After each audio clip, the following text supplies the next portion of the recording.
Black Star Network is here. Hold no punches. I'm real revolutionary right now. Support this man, Black Media. He makes sure that our stories are told. Thank you for being the voice of Black America, Roland. Stay black. I love y'all. All momentum we have now, we have to keep this going. The video looks phenomenal. See, there's a difference between Black Star Network and Black-owned media and something like CNN. You can't be Black-owned media and be scared. It's time to be smart. Bring your eyeballs home. You dig?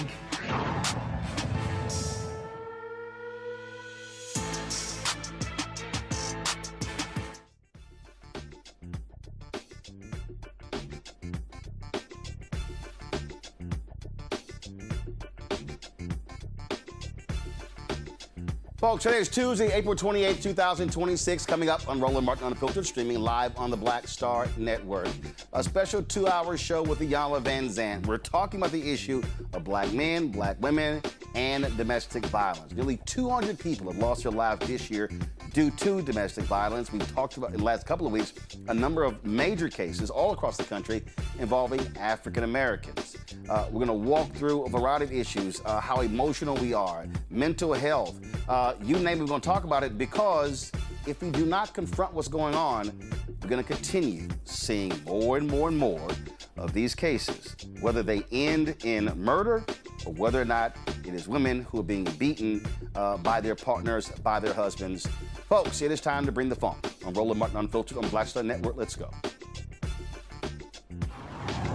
Whatever the piss, he's on it. Whatever it is, he's got the scoop, the fact, the find. And when it breaks, he's right on time and it's rolling. Best believe he's knowing.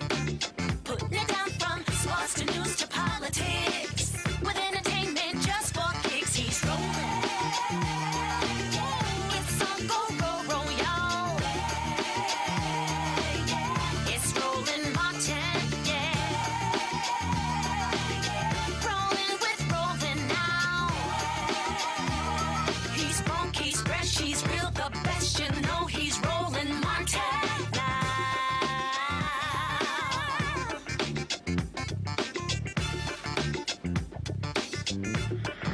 Martin.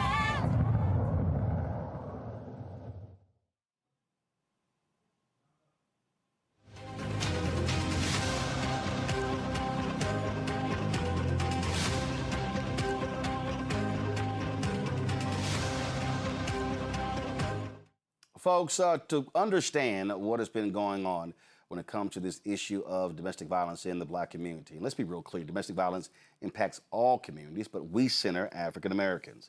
The last 60 days, this is a snapshot of some of these stories. April 19th, Shamar Elkins, a former National Guard member struggling with mental health problems and suicidal ideation, killed 7 of his children and their cousin in Shreveport, Louisiana. Dr. Serena Fairfax, killed by her estranged husband, former Virginia Lieutenant Governor Justin Fairfax. That was on April 16th. In Texas, Tynese Friday, shot and killed by her husband in front of their children after she filed for divorce on April 10th. Janelle Collins' son, Lee Collins III, killed her and her mother, Mary Major, on April 6th in Louisiana. Nancy Mateer Bowen's body was discovered in her Coral Springs, Florida home on April 1st, allegedly killed by her husband. He has now been charged with murder. She was vice mayor of that town. On March 1st, Precious Johnson was fatally shot by her husband while cradling their newborn baby in a hospital in Birmingham, Alabama. In Chicago, Barbara Deere was killed by her son on April 14th. 88-year-old Danielle Graves' body was found in Denise Graves' body was found in the basement of her Chicago home on April 7th. Her son, Kavon Works, is the suspect. In North Carolina, Pastor Tammy McCollum was killed by her husband on April 6th. We can go on and on and on. Mynika Scott, killed by her estranged husband in Georgia on April 1st. 23-year-old Ashante Allen's body found on April 16th in Houston, and a boyfriend charged with her murder. Devonta Curtis, beaten to death in a Chicago apartment by her boyfriend. That was April 5th.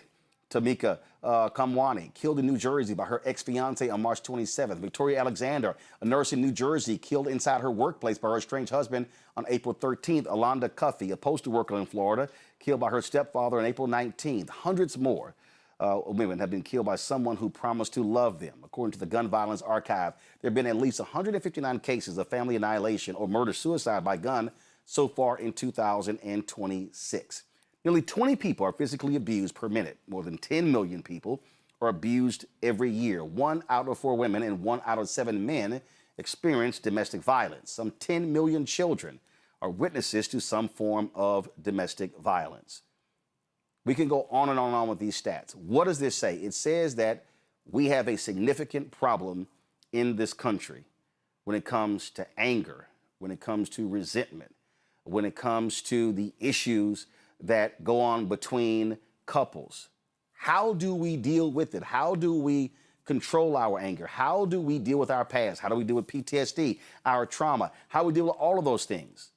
You throw in what's happening with the economy. Last year, more than 800,000 African Americans, men and women, losing their jobs. Now, the pressures of the economy also comes into play as well.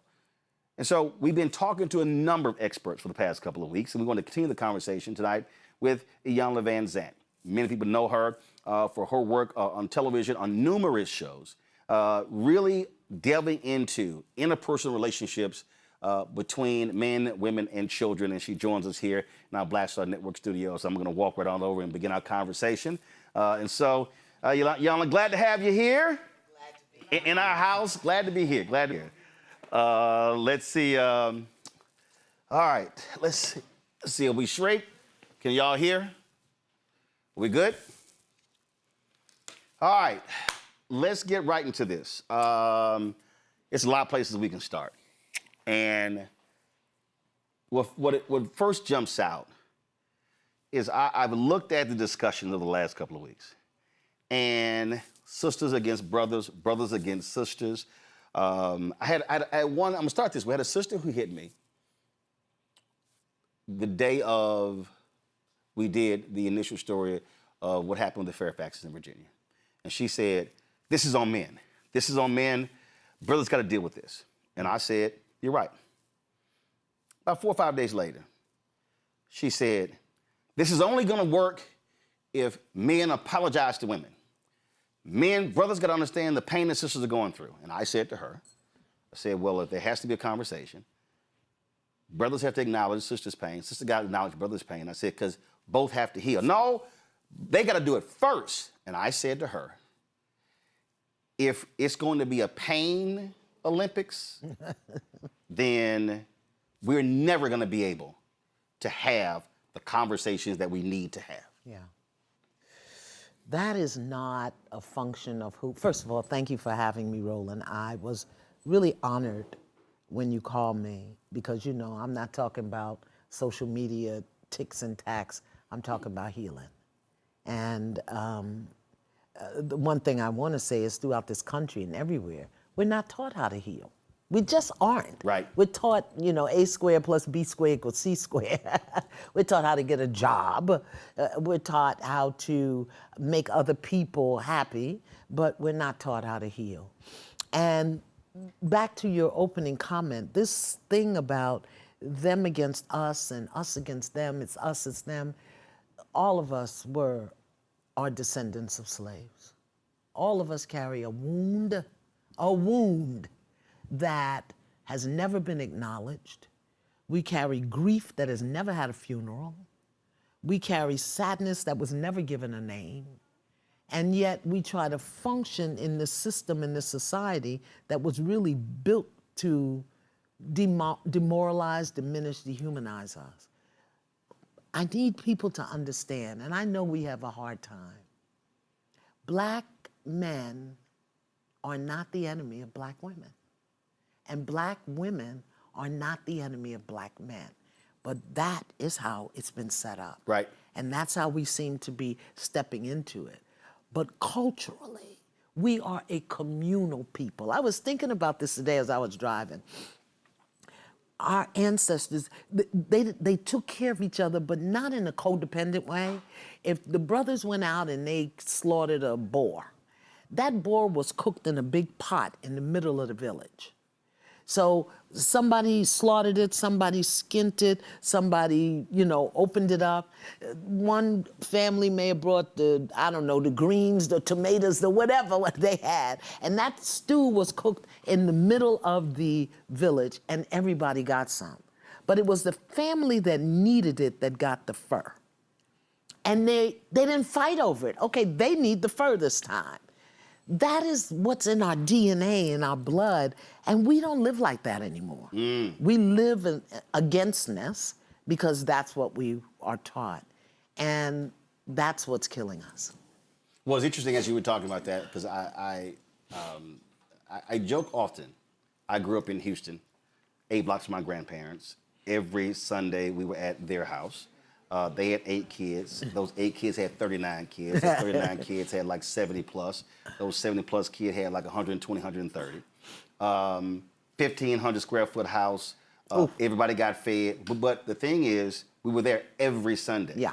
And when I think about now, when I go to LA and we get together and I have a dinner party, people are like, oh man, this is awesome. I was like, man, when you coming back? I said, y'all live here. Y'all can call each other. And I think what has happened is we now are so isolated that this idea of community has been so fractured, and we're now operating and living in silos. And when you talk about a lot of brothers, and I know a lot of brothers, they are silent, they don't talk. And what I've often said is you've got to create spaces where they can talk and trust among one another. Sisters are more likely to do that. Yeah. And that's one of the things we've been talking about even in the last couple of weeks, that you got to create an opportunity for somebody. If they are experiencing pain, they're going through something, and they're not trusting therapy, the starting process has to be, how can I communicate, commune, and get off, as we say, get it off of your chest, and now begin to work through whatever that is, because you can't deal with it in silence. Well, again, it's I don't care who you are as a man of color. And I say man of color because I'm African American, Latin, and Native American. So I say man of color. I speak specifically to descendants of Africans. You know, our ancestors survived in the bottom of the ship, laying on top of each other. We got condos and townhouses, and we killing ourselves, you know? But unfortunately, the young people, they don't understand that history. But if you are a descendant of African, if you are a man of color, you've got to understand that in the fiber, in the fabric of this society, you are demeaned, diminished, dehumanized, and devalued. Just in the fibers of the society. And it doesn't matter. I mean, I know you're alpha and there's Q's, and some of us went to college. Well, I'm talking about your DNA. Mm-hmm. And then there are the inherited things, the inherited scripts, the inherited wounds that some of us are able to live above and beyond, and some of us aren't. If you are a man in this country, a black man in the United States of America, you carry a wound. Now, how you've mastered it, or denied it, or accommodated it, or tolerated it, eventually that wound, simply by your history, is going to come forward. Now, your wound is one thing. The harm you cause is something else. So we're looking at the harm that's being caused, and we are not really dealing with the wound. Because if you only deal with the behavior, if you only deal with the harm, then you're never going to be able to heal the wound. And where we are right now, with the wahala and the conflagration that's going on, we have to go to the wound. And most of our brothers, they don't have the language. They think they don't have the time. I love when people, oh, I don't have the time. But when your butt get locked up, you do that time, don't you? Right. So, you know. I thought about that when I was at my church in Dallas. They were doing free blood pressure checks. No, I'm good. Yeah. I don't have time. And I said, yeah, but you have a stroke. Trust me, you're going to slow down. Right. And you need to know right now. Right. And so that's a perfect example of, we say we don't have time, but you have to confront your stuff. Whether you're a man or a woman, you're going to have to confront your stuff. Otherwise, you're carrying that on, and it's going to come out. Passing it on. In any relation, it's going to come out. Yeah. Here's the thing. You know, of course, men are taught, suck it up and move on. Don't show weakness. Don't ask for help. Don't be a punk. Don't be a punk. Oh, my goodness. Don't even smile in photos. You know? But what's happening now, Roland, is the world is shifting so fast that those old coping mechanisms aren't working anymore. And men, you know, all men, but particularly black men, we are, Lord have mercy, y'all are, they are. I say we because those are my brothers, and I'm a mother, you know, but we are, it's okay for black men to be aggressive in sports. In this, you know, don't let nobody punch you, don't let nobody punk you in the schoolyard. It's okay for that. But we don't teach them the balance. We don't teach them how to be vulnerable and safe. We don't teach them how to ask for help and not be judged.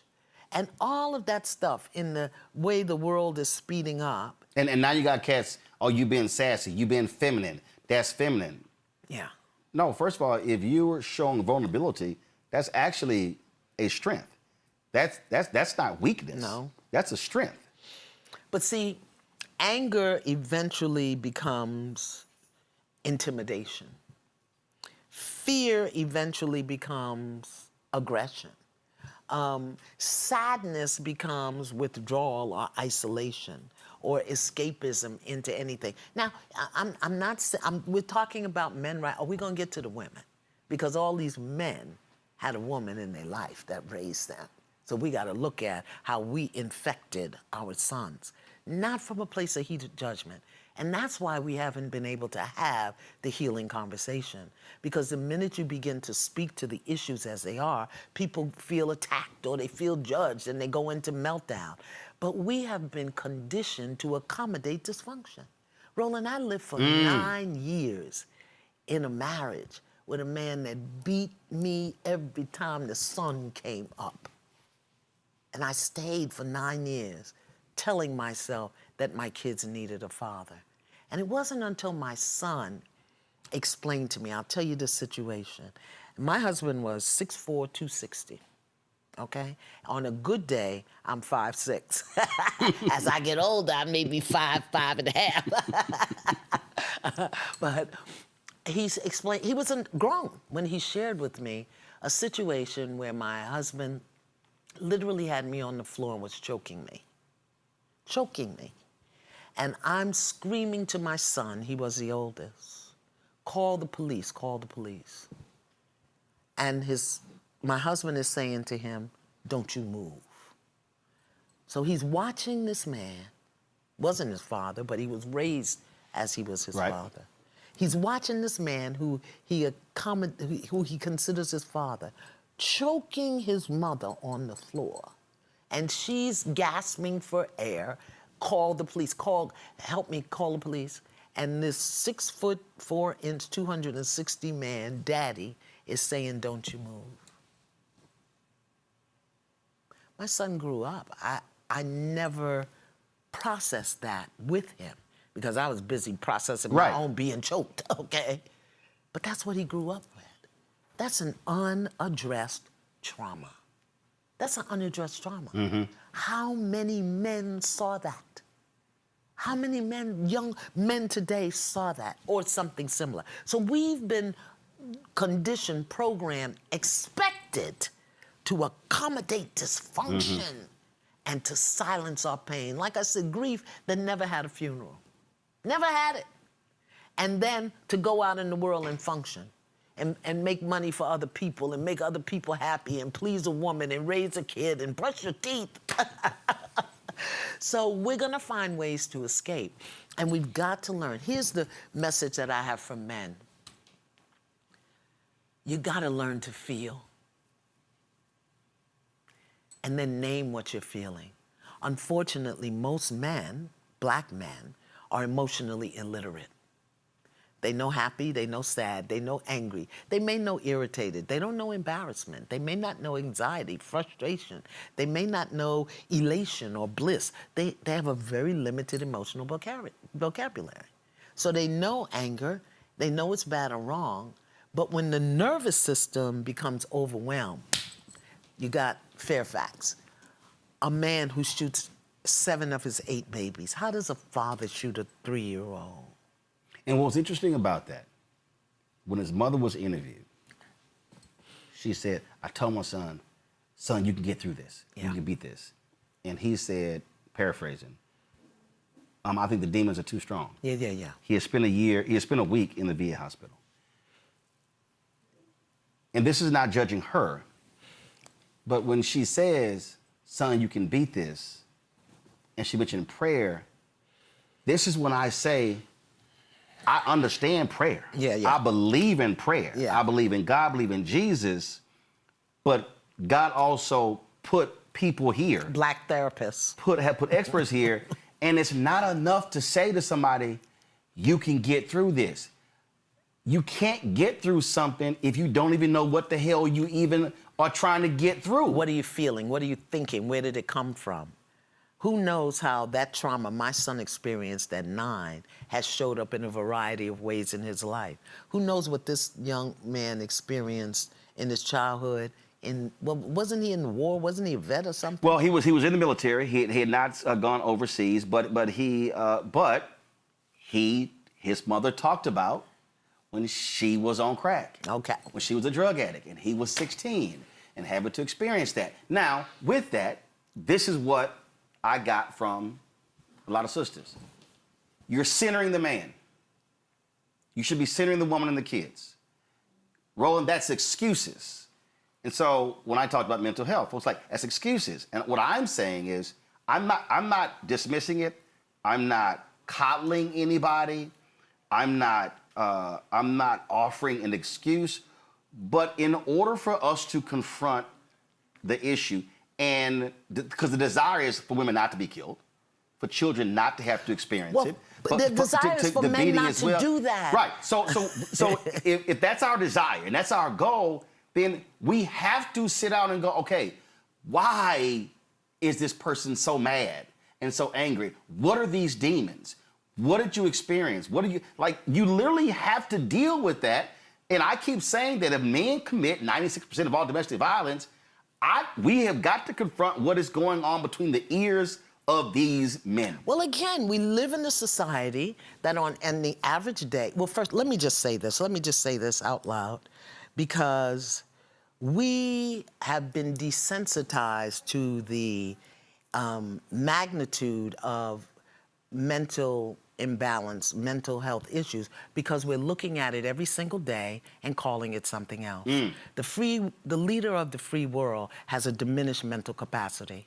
And we are going along every single day acting like this is what we are seeing is normal. We do the same thing when we know Uncle Bubba drink too much, or when Cousin Freddie is nodding off. We have been desensitized to even see or address. Sometimes we don't have the language. Sometimes we don't have the tools. Sometimes, do y'all see Uncle Bubba peeing in the flower pot? Are we gonna say anything? Do y'all not see that the leader of the free world has diminished mental capacity, and that people have joined in his story that he's the most brilliant person on the planet? Right. And what do you do with that inside of you when you're looking at this and saying, this is crazy as hell? But also the spectrum. So and again, this is having the experts on. Mental illness is on the end of the spectrum. Right. When you talk about schizophrenia, suicide ideation, when you talk about paranoia, all those things, anxiety, that's on this end. So there's a whole spectrum. I've never even said, no, this is mental illness. Right. What I've said is, this is mental health issues. Because I just fundamentally, you are an unhealthy person if your reaction to something that your wife or girlfriend did is to puncture. That's here. That's whatever you've been learned, taught, whatever, that's here. And if I'm trying to stop that from escalating, I'm gonna have to get inside of this to say, bruh, I need to why did... But he may not know, Roland. Right.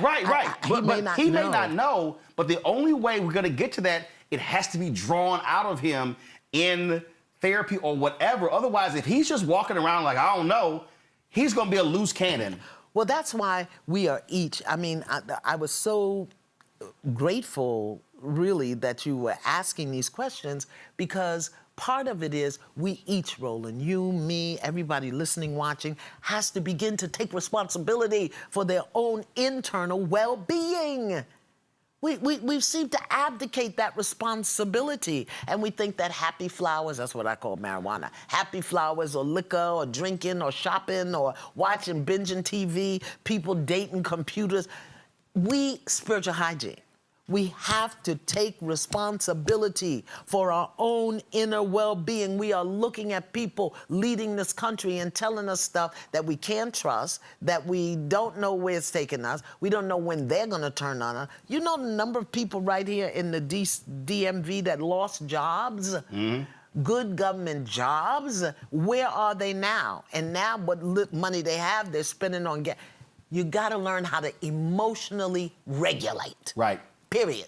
Everybody, you, me, whatever. And that is learned. Learned. That has to be taught. You ain't just born with it. Right. You're just not born with. Look, I use this example, and again, I tell people this when I first got married. My wife washed something of mine and it shrunk. I was like, why? I said, this is not worth an argument. I said, if you have the desire, because I had stacks of clothes all over, if you have the desire to wash something, all I ask you to do is pick up one item in this pile and look at that label. Look at the tag. I said, that's all. I said, now, I don't need you to wash. I will wash. The whole point there was, you had to regulate. It could have been an argument. That one thing, because the clothes shrunk. Yeah. She's like, you got these special clothes. You got hot and warm and cold, because that's how mom and dad taught us how to wash clothes. But that was a situation where I said, well, this is not worth an argument. Here's a solution to the problem, so it don't happen again. But that's regulating one's emotion. Yeah. But if you don't even know what you feel, we have to be taught. And we have to make it a priority. We have to make our inner well-being, our spiritual hygiene, our mental balance, our emotional regulation, we have to make it a priority, because this system, this society will lock you up rather than lift you up. But also recognize that in that moment, when it's about to come out, who's around? If children are around, they are now hearing and seeing. They're now modeling. And so the whole point about emotional regulation now means how I handle the situation is going to be providing a real life lesson as they are watching. And then the other thing is this here. If I just go off, how is she receiving me going off? So I got to now factor in. So here I'm highly emotional, angry. She's now apprehensive, anxious, frightened. The kids are now, so now all of a sudden, one situation now has just blown up. And if you're the individual who can control yourself, you now change and dictate how none of these things now, like I call it just the cascading effect, happens, because in the moment you caught yourself, you stop yourself, say, is it that important? But these are the things when I look at these stories, and I say, and this person here who, because again, the end spectrum is someone who kills their spouse, kills their girlfriend, kills their mother. Right, the case in Cook County. And this young man apparently still was reeling from the death of his father 2 years earlier as who was a Cook County commissioner and dealing with that. And so we have to confront these things, because if we need to stop also lying to ourselves. We're seeing it. We're seeing that uncle, to your point, at the family gathering who goes off. Everybody like, oh, don't say nothing. Or we'll say look, we ain't trying to get in their business. No. Because their business might come back to our doorstep. Yeah. But see, that's communal thinking. And we've indoctrinated ourselves into this broader society, which is I, me. And that's communal thinking. You know, my personal motto is secure the children first. I don't care what you rusty butt adults are doing. Secure the children first. That's why I'm 73 raising an 8-year-old. Okay, my great-grandson, because it was secure the children first. And the others couldn't do it. I wasn't going to sit by and let him become another part of the system. Secure the children first also through a spiritual lens means I can stop a generational curse.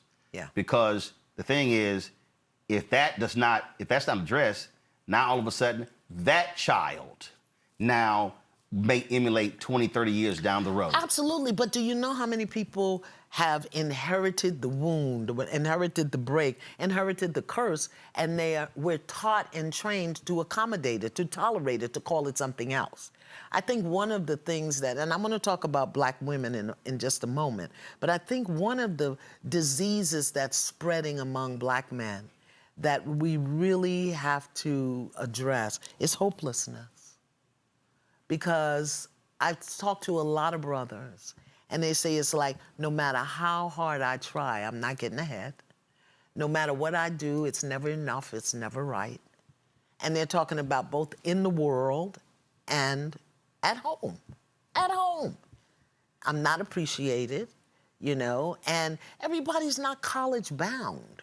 And there's no, you know, there used to be dignity in being a garbage man, a sanitation worker. Don't look and nobody will know it's yours. Being a sanitation worker or being a mailman. Okay, can somebody tell me what this music is playing? That is my phone. That's your phone? I'm like, what is... Oh. It's in my purse. This is live TV, y'all. Like... I'm sorry. Get it out my purse and tell you. I thought I had turned it off. And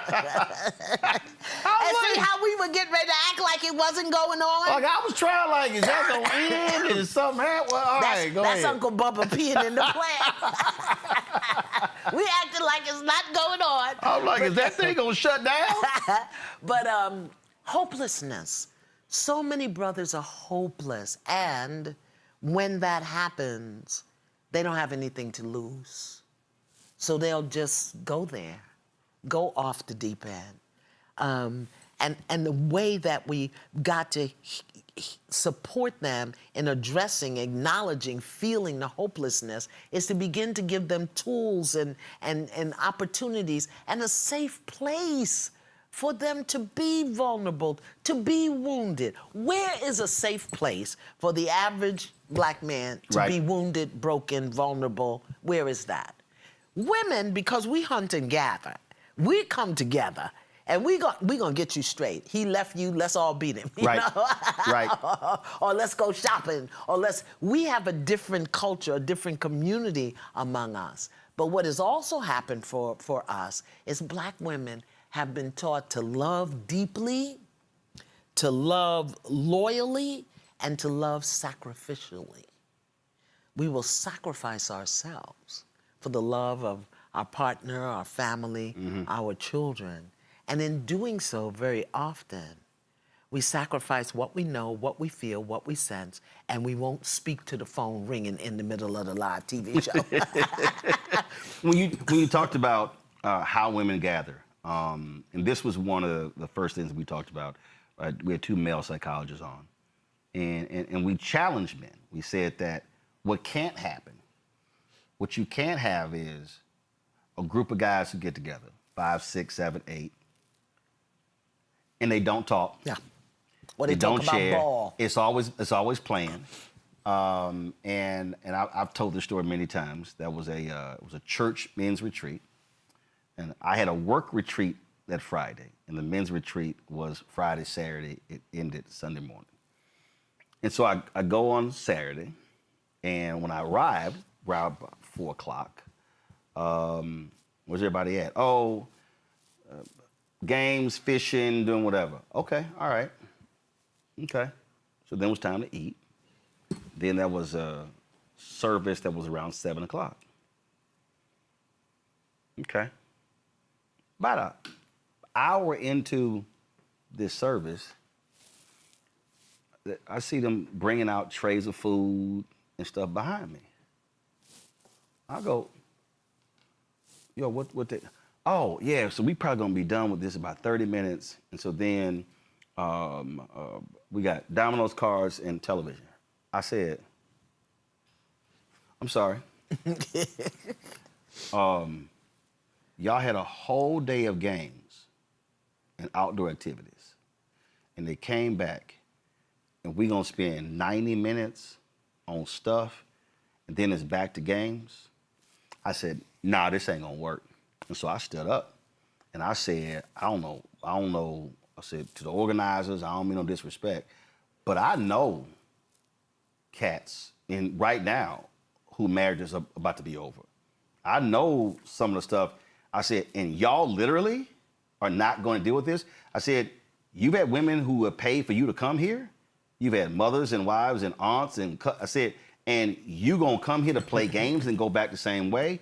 I said, and I never even took it in my room. I went back home. Mm-hmm. I was so ticked. And so what I was trying to say then, and what I even say now is, what men cannot do. When I hear women say we need men to hold each other accountable, that means that men are going to have to also learn they have to how to get your friend to open up so you can understand what they're dealing with. So it's not y'all getting together, drinking, watching the game, playing ball, because he needs somebody to talk to, and it's not always, yo, I'm good. So that's why I created this. All right, what's that? Spiritual Hygiene for Black Men, the healing worksheet, the wound versus the behavior. I was up Sunday night praying all night long. So now we have the link. Go ahead and pull it up, y'all. Pull it up. Go ahead. Here's a question.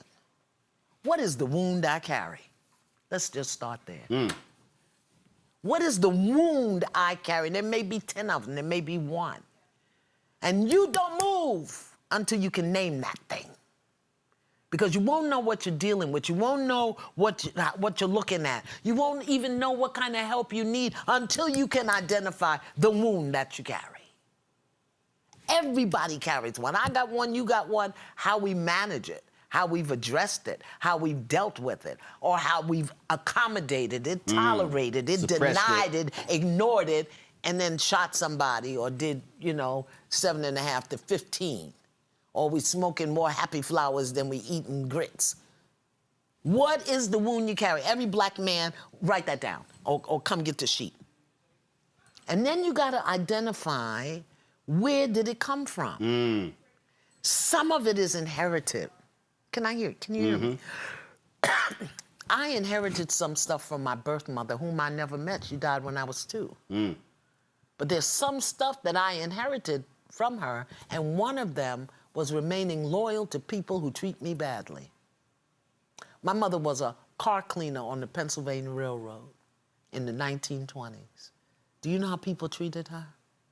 A black woman cleaning the train that black people couldn't even ride. Do you know how people treated her? She died when I was 2. But one of my wounds was remaining loyal to people who treat me badly, which is why I stayed 9 years in a marriage with a man who beat me. And that's why for men, you have to understand what patriarchy is, what misogyny is, this belief that you control, what that is, again, that could be from your grandfather, from your father, from your uncle. Question number 3. What was I taught about being a man and control? What was I taught about being a man and expressing emotion? And I did this so that brothers have a direction. Because, we're saying you got to heal. They don't even know where to sit down and do. That's a phrase. That's right. That's a phrase. You like to do this, get on your computer, take a breath, light some incense, smoke your happy flowers. That's what you do. Get your wine, whatever. But at least give yourself permission to ask yourself the question. Who's ever asked, what were you taught about being a man and expressing emotion? Right, and what does that actually mean? Yes. What to you, what does being a man mean? Let's what does it mean? And that's and that is the thing, because again, if we don't equip people, I'm just, I'm like, guys, you have to equip people with stuff Tools, to know how to walk skills, out. language. That we're not equipped. So when you don't know, you don't know. Right. But we have to stop acting like it doesn't matter. Here's another thing that I really want us to work on as good spiritual hygiene. You know, I've noticed this thing that happened, I don't know, maybe in the last 5, 10 years. Everything is generalized to black men and black women. Black women are this, black men are that. Black men don't do this, black women. And what happens is that generalization becomes your identity. So you're a black woman, and somebody is saying something about black women, and if it doesn't apply to you, you dismiss the whole thing as a. When the messenger becomes the enemy, you will miss the message. Can you hear me? Somebody will say something, I'm like, I don't know. Don't apply to me. So we're taking on this. I really want to encourage us not to do that, because then we make the messenger the enemy, black men or black women, and we miss the message. And sometimes the message is, I listen to these things and I said, well, that's not an issue for me, but I'm glad to be aware of it. So when I see it as a woman, I can pull another woman up. Right. Or if I see it as a man, I can pull another man up, you know, or pull a brother up, offer him something. Not in his face correcting him, but offer him something. I think it's so funny because women frequently say that I'm much harder on women than I am on men. And that's really not true. It's just that I know how to work a man.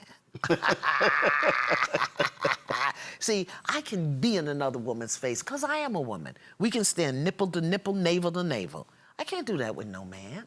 But women think that it's okay for them to jump up in a man's face and point his finger. Listen, if Kevin Hart, love Kevin, if Kevin Hart were to roll up on Shaq and start antagonizing him, poking him in the penis or whatever, I don't know what Kevin might do, poking him in the penis, and Shaq backhanded him, people would say, oh, you should have known better. You should have not been doing that. But if a woman jumps up in the man's face and poking him in the face and he backhands her, he's wrong. Is he wrong or is she out of order? Where did this thing come from? I grew up in a house with my aunt and an uncle. They called each other Mr. Lee and Miss Nancy. Not Honey Bunny, every now and then they said that. Mr. Lee and Miss Nancy. Take Mr. Lee his dinner. Ask Miss Nancy if she would do, what? As a sign of respect.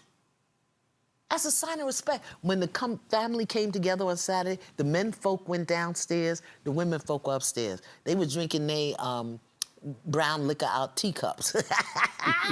And that's how I learned a lot of stuff. I learned what to say, how to say. And today, women think that our way of being in our women business is being submissive or less than men. No, you just got to know how to work it. So I can get men to tell me anything because I don't threaten them. I don't judge them. I don't, you know. I had a man pull up at me. I go to the river every morning to pray. This guy pulled up and saw, oh, Miss Man, went away, came back, pulled up beside me. I talked to that brother for 2 hours at the river. You know why? In that moment, I had to be a safe place for him to fall because he was hopeless. And he said, do you have any books in the back of your car? I don't ride around with no books, boy. What's wrong with you? 2 hours, he told me his whole life story. And I just had to be present. I want to go back to what you just said, a sister who jumps up and gets in a man's face. I still go back to what we talked about before, emotional regulation. Yes. And on both sides. And that's what I want to segue into, because when we're talking about these dynamics, and we're talking about men and women, and we're talking about anger, and we're talking about something that ticks us off. But sometimes, Roland, it's fear.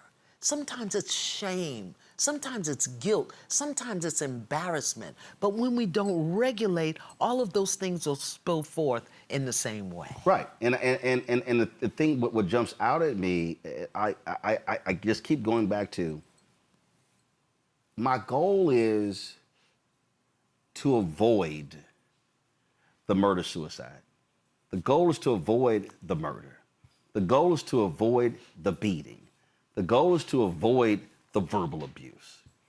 And if and the goal is to actually be happy, healthy, whole.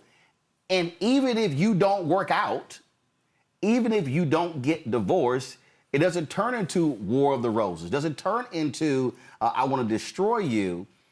All of that still goes back to how do I handle loss, disappointment, hurt, pain, and lashing out at that person simply is not the answer. But if you've got triggers inside of you attached to rejection and abandonment, your wife of 16 years leaving you is going to trigger you. Your husband of 23 years choosing somebody else, if you've got wounds inside of worthlessness or not enoughness or not good enough, and he's leaving you for Tamika, that's going to trigger up. You scared of being, you were poor, you scared of being poor again, so losing your money, That's trigger. why I say it is important for everybody to do their spiritual hygiene, to do your work. What is the wound you're carrying?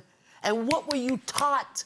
What is the language that you use to clean that up? Yes, I believe in God, but God can only help you if you ask for help. Right. You know, God wants you to bring him or her or whatever you believe God is. The example I use is when Jesus walked across water and Peter followed him. When Peter stopped believing, he started drowning. Right. I said, well, you actually read it, Jesus stuck his hand out. That's right. Peter didn't take it. No, he didn't stick his hand in. Right. Right. If he had stuck his hand in the water, he could have pulled Peter out. Right. No, he stuck his hand out. That's which right. meant Peter had to stick his hand out. Right. So we got to also do some work. You talked about the worksheet for men. Man, I got one for women too. What's the difference between the two? So let's talk about the worksheet for women that you want them, the questions you want them to ask themselves. Based on what we talked about, based on what's going on, based on my little man at the river, based on this message of hopelessness that I've been getting from brothers. And, you know, we can talk about anger and fear and violence, but the hopelessness, when a brother's hopeless, when a person's hopeless, they have nothing to lose. I think that's what happened in Virginia. I think that's what happened with the man who shot his babies. I don't really know. I could be wrong. For men, the question is the wound that I carry versus the harm that I cause. I have to take responsibility for both. I have to take responsibility to heal the wound, and I must take responsibility for the wound, the harm that I cause. They're not the same, and they both deserve space to be examined, explored, and healed, but you have to take responsibility for both. For Black women, my encouragement is to love without losing yourself. And one of the reasons we are struggling so much, and I have to say, you know, to our credit, I would say when it comes to spiritual growth and healing and development, Black women are probably about 15 years ahead of Black men. Because we've been doing the workshops and the classes and the self-care beyond the nails. Oh, I say it all the time. I say it all the time when women, and again, as somebody who's gone to men's conferences, church and and secular, women's conferences, I look at the agenda. Yeah. That's a real agenda. Business, right. I've gone to men's conferences and I'm like, this light. Right. And I have said all the time, sisters are putting in a level of work that is not commensurate to brothers, and this is even in Black male organizations. Yeah, yeah. And why are we still getting beat, killed, left, raped, all of that stuff? Because we overgive. Again, we've been taught to love loyally, to love deeply, to love sacrificially. So we overgive, we over-explain, we over-excuse, and we overextend. And very often, and as a mother, I can see the places where I'm guilty of this. Instead of giving him the space to do it, whether he falls or messes up or drops out, rather than giving him the space to do it, I jump in and do it for him. I've done it. Or I excuse why he didn't do it. And so we have to stop that. So our thing is loving them or him without losing yourself. We have to learn how to stand with him, encourage him, offer our presence, and hold space, and keep our hands in our pocket and our mouth shut. Don't put him down. Don't judge him. I can't tell you the number of brothers who say to me, no matter what I do, it ain't right, it ain't enough, and it ain't appreciated. All over the world. And I'll speak for myself as a mother, as a partner, as a wife. You know, sometimes I'm either afraid he can't do it or he won't do it. But to delude myself like we do as we watch the news every day, I'll jump in and do it for him, or I'll excuse why he didn't do it. And sometimes I just don't respect him enough to give him the space to do it the way he needs to do it. You know, and I have to check that. Let me tell you how I got clear about men.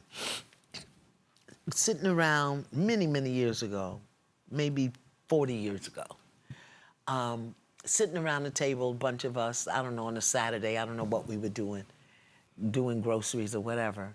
And I heard myself say, men are so stupid. No, I didn't say it, somebody said it, and I in myself, I'm agreeing, yeah. And then I said, wait a minute, hold up. Does that mean my father's stupid? Is my son stupid? Is my brother stupid? What about my grandson? Is he stupid? And I had to really check myself. What are you saying and why are you saying that? Not to just get into the fray of men are stupid because they do this or that. Men are different. They're different. Their purpose is different. Their value is different. That doesn't make them bad or wrong. We're different. And from that moment on, Roland, I really started to check at myself and explore myself and look at what I had inherited. One of the things that I had inherited from the women in my life were very low expectations of men. I had low expectations of them, but I wanted to be with them. So I excused and accommodated the things that they didn't have and believed I couldn't get it, as opposed to seeing him, having great expectation, and calling him higher. I didn't know how to do that. I had to learn how to do that. So we have to learn how to love you without losing ourselves and without holding you to a standard of less than, just enough. No. Come on, brother. You got to get up. You got to do better than that. Also, I think it's also a question of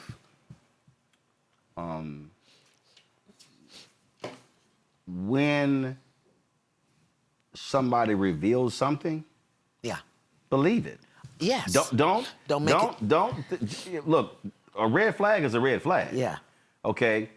If you get to a red light, you're supposed to stop. Right. You ain't supposed to cruise. It's not green. You're supposed to stop. But we inherited that too, staying long beyond is necessary or productive. We inherited that too. But standards were different back then. Grandma would stay, auntie would stay. Standards were different back then, and they still had expectations of their men. They still had expectations, and he may have had a woman cross town, but he was bringing her the check. You understand? And so again, for usins, hear me, Roland, for usins, and I love the way you love us.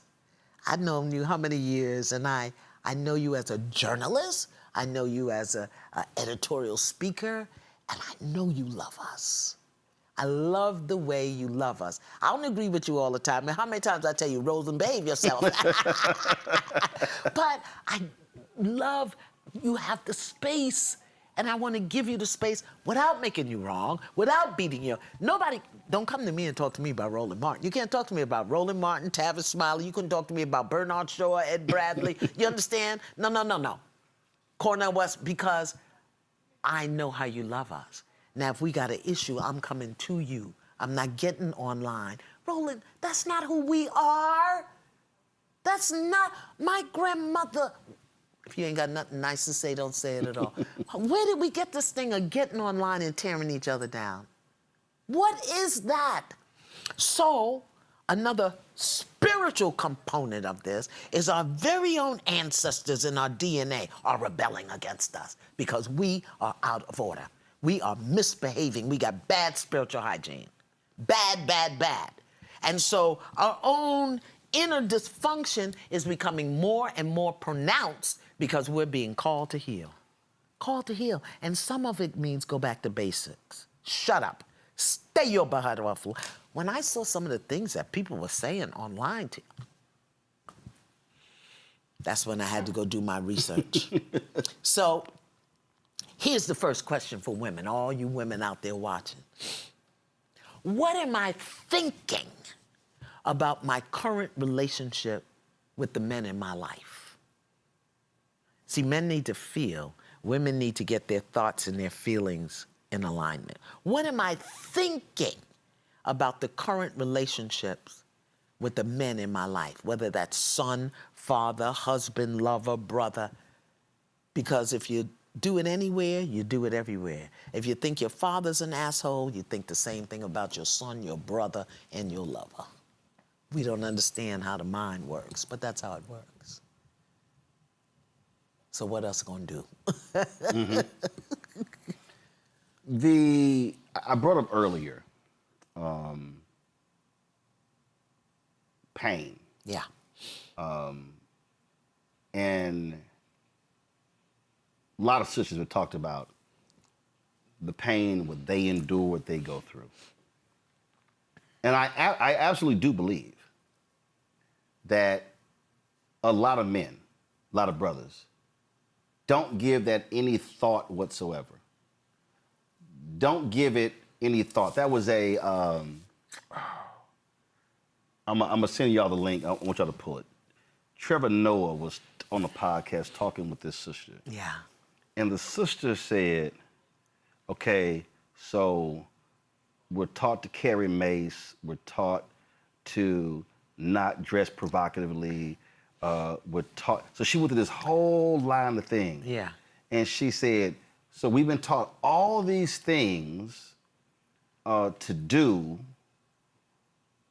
But she said, but when they gonna deal with the folk who do it to it's caused us that we have to do all this stuff. Right. So what she was saying is, these are all these things. I got to be careful how God speaks to me, because we've seen the cases where, a woman rejects a guy giving the phone number and he slaps her, shoots her, kills her, or whatever.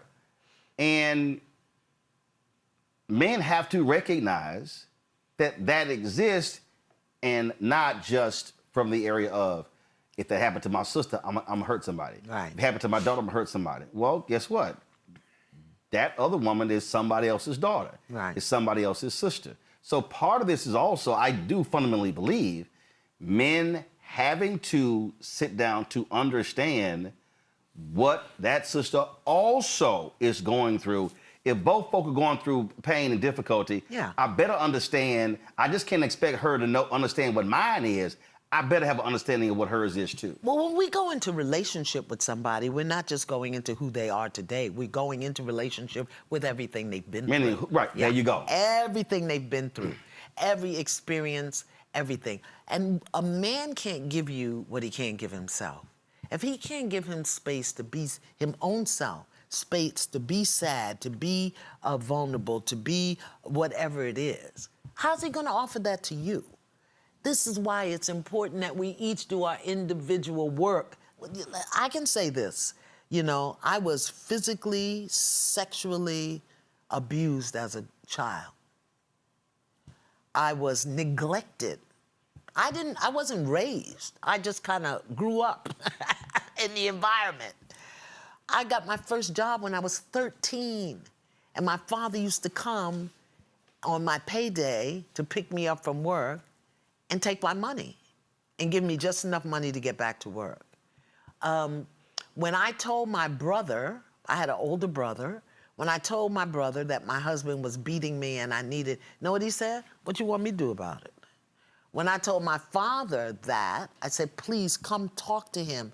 Come talk to him. You know what my father said? You made your bed hard, you lie in it. Wow. So I learned real clear, okay, girlie, you need to get this together. At some point... And that's not the reaction that a woman wants from the men in their lives, No. a brother and a daddy. No. That is not the reaction. And see, one of the reasons that men, particularly in repetitive domestic violence, one of the reasons they do that is because they know she doesn't have anybody that he got to answer to. There you go. If he knew he had to answer to her brother or her daddy or her uncle, he would think twice. And if he's not answering it to them, either they're not around or she's not telling him. But my father told me, he said, you made your bed hard, you need to lie in it. So that facility, and it sounds bizarre, but it was probably one of the best things that could have happened to me because it forced me to ask the question, why are you here? How long are you gonna do this? But the wound, remaining loyal to people who treat me badly. You see, all of this stuff is linked up together and nobody could tell me, Roland. I had to get that from within myself. Whether you get it within yourself through therapy or get it within yourself through prayer, meditation, or pastoral counseling, but it's gotta come up and you gotta see it in its ugliness and you gotta own it and then choose what you're gonna do about it. So how do we, and when I say we, I'm meaning friend, fraternity brother, sorority sister, church member, I don't care what it is. If the conversation is being had and that sister is revealing that I am dealing with verbal abuse, I'm dealing with physical abuse, how do we tell them to leave? Well, because a lot of people don't even same thing. Like, it's real. I've seen all these posts on social media. Yeah. She gotta go.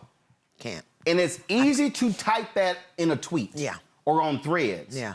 It's a completely different conversation when it's in real life. Yeah. And this is what I learned, and I'm sure many women who left have learned it. You will not learn until it hurts bad enough. It didn't hurt bad enough when he broke my jaw and I was 6 months pregnant. That didn't hurt bad enough. It didn't hurt bad enough when he hit me with the bed slat and broke my ribs. That didn't hurt bad enough. What hurt me bad enough was when literally the Holy Spirit woke me up at 2 o'clock in the morning and said, if you don't leave here, he's gonna kill you. And I said, my kids cannot grow up without a mother. It was not one of the beatings, not one of the slappings, not one of any of that. You're not gonna leave until it hurts bad enough. What you have to let her know, or him, because Roland, there are brothers that are being abused by women in their homes. You have to let them know, first of all, you are a safe place for them to come to. Yeah, that was... Sometimes they just need a place to come. The other thing you have to let them know, you can't just come here and complain. You can't just come here and whine. If you come here, when you come here, I want to be here for you, but we've got to make a choice to do something different. We got to have an exit plan. If you don't have an exit plan, I'll keep you safe for the night or the day, but I don't want to hear it anymore. Because as long as they can come and whine and complain, that can go on for 5, 10 years. Yeah, I mean, I experienced that, again, to your point, when my sister said enough is enough. Yeah.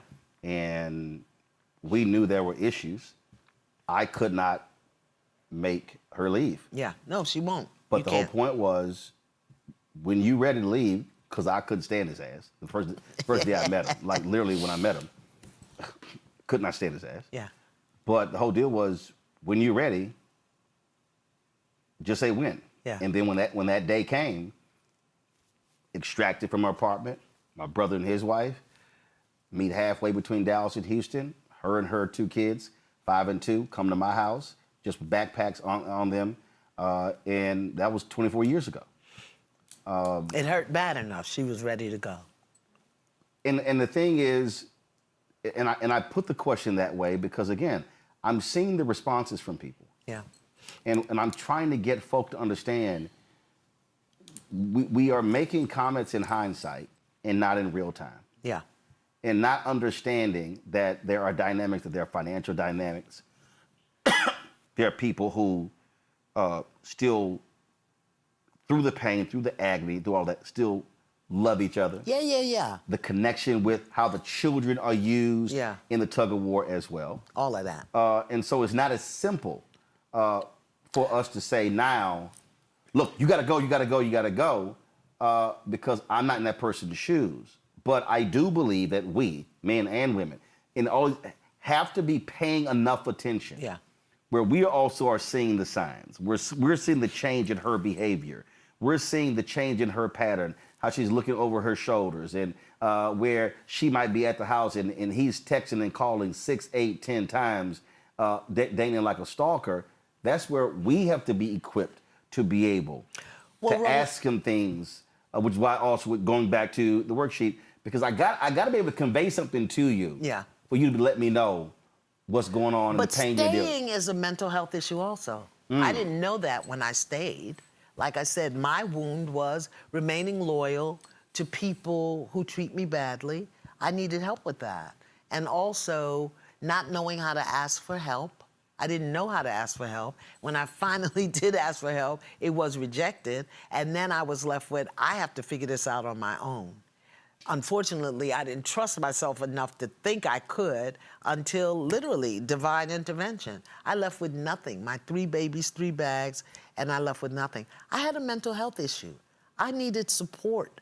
I needed guidance. I grew up in it, so the point it was there familiar. We're talking about the person that commits the violent act has a mental health issue. And the person that stays has one. Yeah, it's the wound. And, you know, people will hear that, ain't nothing wrong. Listen, stop it. Yeah. For you, a divine, unique creation of the Most High God, to allow somebody to demoralize you, physically abuse you, that's not natural. For me, it was normal because I grew up in it, but it wasn't natural. I didn't know that I needed help. I needed help. I needed help. Now, thank God, I had a tight circle of women and elders, who I eventually went to, and they helped me. But again, I had to clean it up in here. And here was one of the most powerful things. I didn't have to stop loving him, but I had to get the hell away from him. Absolutely. I had to separate those stuff. I thought loving him meant I had to stay. That's why the worksheet for women is loving him without losing you. I didn't have to stop loving him because as long as I was in my sickness of unworthiness and not enoughness and not good enoughness, as long as I was in that sickness of that mental health issue, I thought that because I loved him, I had to stay, and because he loved me, it was okay for him to treat me poorly. That's sick, Roland. And I needed help. And so when we talk about, you know, the psychosis and the schizophrenia on this end, and depression and stress and anxiety on that end, but there's a whole gamut in between, and you can fall anywhere in that spectrum. And remember, mental health could be emotional deregulation. It could be PTSD. You know how many children have PTSD from neglect? That they were neglected as children. It happened twice. I was cutting the grass, and I'm loud. I think I may have had headphones on. And my oldest niece, this is one of the 2 who came with my sister, I turn around, and she's literally in the yard screaming and yelling and like just in tears. And I'm like, what is wrong with you? I was just cutting the grass. And so what happened was her dad would often leave her in the house by herself. And he's outside with friends, and she wakes up not knowing who the hell is here, if anybody is here. And she just lost it. And I was like, Uncle Roro's here. Yeah. You're safe. Right. Baby, I'm just cutting the grass. Mm-hmm. You know? Okay, so she was in the house and woke up, you weren't there. No one was like, so she woke up in this empty house. Yeah. And I was just outside cutting the grass, Yeah. and again, I turned around. I don't know why. I'm like, why is she losing it to that point? Yeah. That was previous trigger. trauma. Right. And so part of that was, and I'll talk about, so part of them coming to my home also was us having to help put them back together. Yeah, reprogram. And also model behavior, model all of that in order to put them on the right path moving forward. Now, let me ask you a question. Just that abandonment or whatever that was for her got triggered up.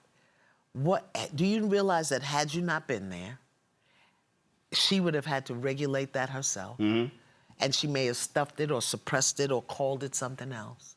And let's say a parent came home, not you, but somebody came home, and she tried to tell them. They didn't have time to hear it. They're busy. Go sit down. Go watch your TV. Go do. So by the time she's 16 now, and cutting somebody in the high school, and they think she's a bad kid, but they don't even understand that it's PTSD, that it's trauma from abuse as a child, neglect as a child. Do you know how many caused by poverty? Poverty, Roland. Food insecurity. And who did they talk to about that? And then they grow up, and you want to know why they robbing a bank or stealing things or taking paper clips from the job, and you lock them up, because we now live in a law and punishment society, not law and order. I love law and order. But we live in a law and punishment or revenge and punishment society. So many of us, the wound, we are walking around wounded. And see, we keep talking about this issue of domestic violence through the prism of men and women. No, right. But there is a component there to that child who had to witness it. That child who now, you talk about those 9 years, your son, okay, him being frightened of that particular person. So now and in the house with him every day eating dinner. There you go. And also the flip side of, you are suffering through this physical calamity, but what happens when that child actually never sees it, but they see that person as their hero? Right. And so now all of a sudden, when you we got to get the hell out of here. Right. You now got to deal with the child going, what the hell are you doing? Right. That's daddy. I love daddy. You like, no, we got to go. You have to now address. So now child may be trying to blame you for leaving when it's kind of like, no. We had to leave because I may have ended up dead. Right. So, but that's why communication is so important. And that's another dysfunction we have. We deny, we avoid, we don't call a thing, we hide things. It's good for children to see conflict resolution. One of the reasons that murder and the things happen is because we're not teaching our children conflict resolution. They either see the big fight and the argument that never then gets discussed, or they don't see anything at all. We're hissing in the closet or hiding in the basement. It's a good thing for them to see difficulty and have it resolved and have the conversation and to speak about it. Many of our children today, many of the young people, oh my God, the Gen Zs, emotionally illiterate. Because they grew up watching the back of somebody's head or with headphones on, eating dinner out of styrofoam box or working on these things. They are emotionally illiterate. Totally isolated. That's not a bad thing. I'm not calling them names because my generation failed them. You know, the generation under me failed them because we were so busy getting and doing and that we didn't have the conversation. Well, that's why whenever, because we raised 6 of my nieces, whenever they were in the car, I said, I would turn the music up so loud it would drown out their headphones, and I would explain to them, no, you gonna listen to what I want, what I'm going to play, because I need to expose you to different types of music. Yeah. And then of course what happened, like, hey, Uncle Roro, could you put that what was that Bill Withers? Could you put that Bill Withers song on my iPod? Again, when you're exposed. So that's the way I handle it. You have to. But and again, I know somebody may be saying, okay, you joking about that, but no. We were very intentional with how we responded to my nieces, because we raised 6, 2 were from a sister who left because of domestic violence. But we were intentional understanding what they went through. So this is what we're going to give you in order to try to repair as much as we can what you previously had dealt with. Can I just offer you another consideration? This is how we're going to be with you so that you can repair that situation. Mm-hmm. This is how we're going to be around you. Right. Presence. And that is what is going to shift all of this. Black women, change your presence. Black men, change your presence, because then emotional regulation, emotional safety, clear communication, presence makes all of that important. Right now, we're so busy doing. We don't know how to be. I had somebody, I told a story once, and it was very interesting how the response was. I said, when I go home, I don't care what I'm doing, and I don't care where they're going. If you walk into my house, my brother's house, my sister's house, you're going to come speak to me, and it's going to be a hug. Because my grandparents were like this. Like, you ain't, and my grandma was like, no, you speak to me first. And I had some folk, well, you shouldn't be doing that, because, and, it's people, they've had folks in their family and sexual. I said, hey, that ain't here. So you ain't projecting all that. I said, for me, I want my nieces and nephews to know they can be hugged, they can be loved. Non-sexually. Right, in terms of when I think I am, it's like, no, hey, Uncle Roro, hug, that you're not distant, because I need them to understand also, you're going through some stuff, you can pick the phone up, right. You can reach out. You can talk. You can, and that's the thing. That's presence, Roland. Right. But it's also being intentional with that, knowing full well what the whole dynamic is, and also just in being mindful in terms of what you see. And now also when girlfriends or boyfriends come around, that eagle eye, you sitting there going like, listen, you hear. It's like it's always you hear how he said this or whatever. To me, all of that is a part of the communal aspect of, no, we're going to keep everybody safe. And it's good spiritual hygiene.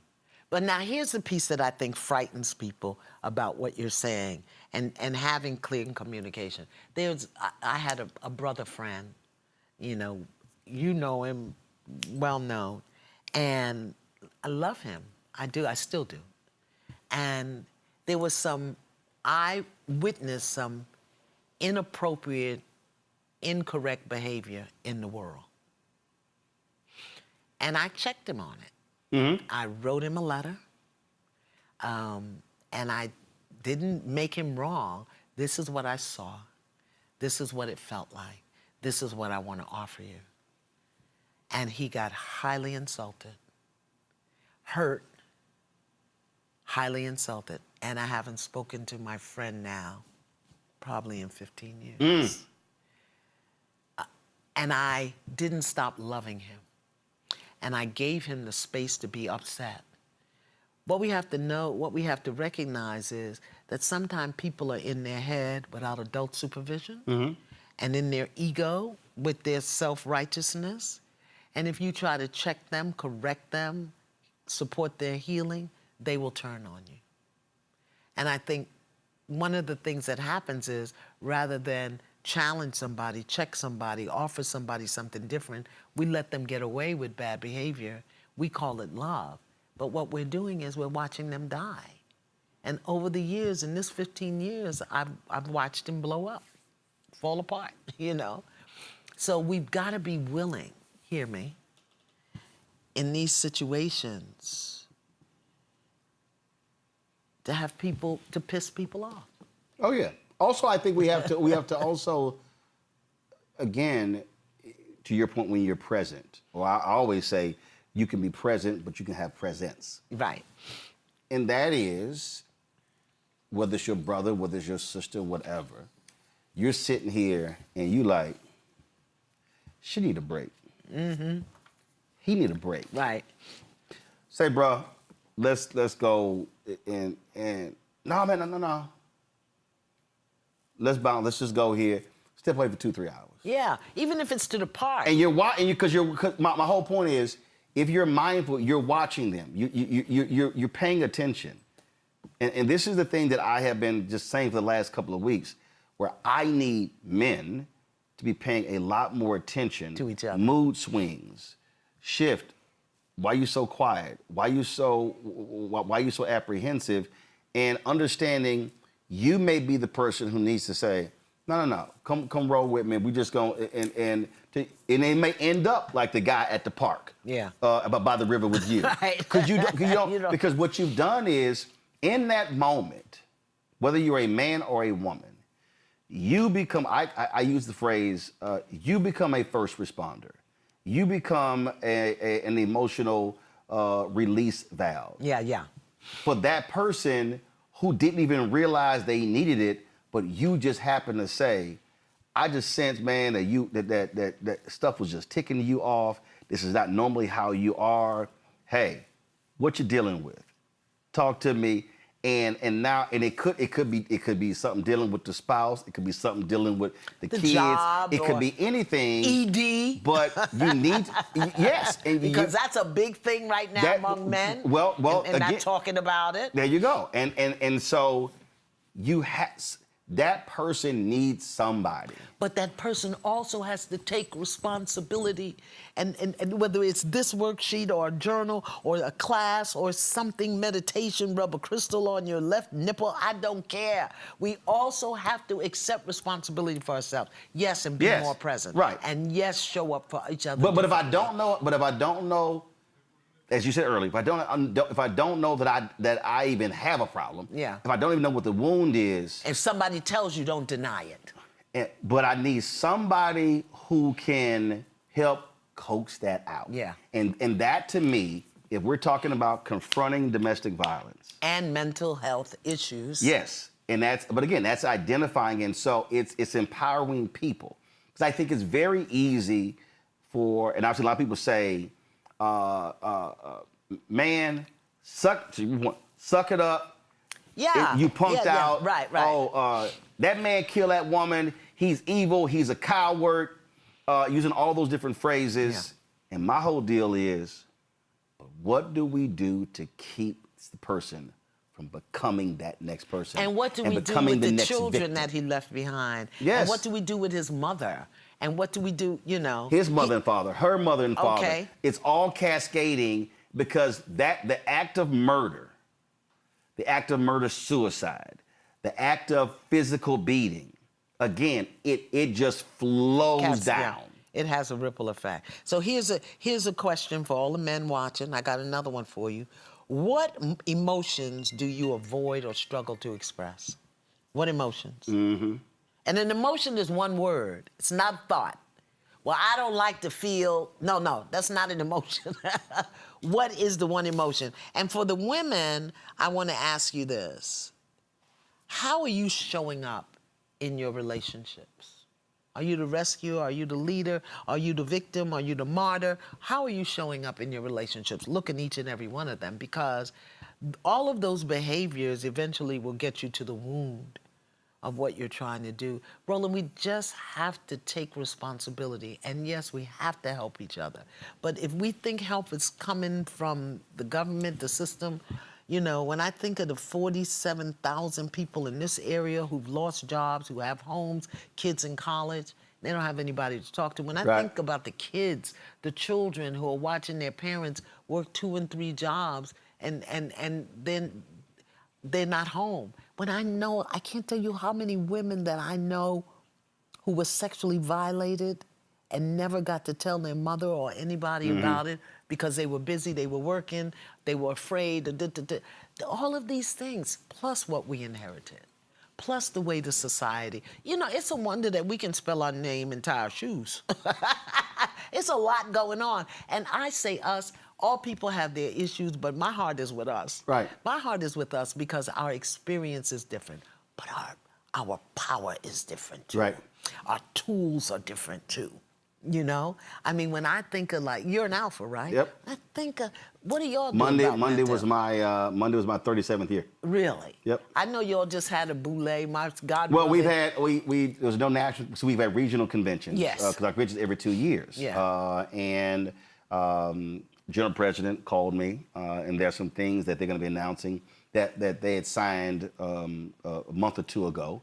But this issue here, our Surgeon General of the fraternity, they had a mental health Zoom last week, and that's happening. That's one of the reasons why what I've called upon.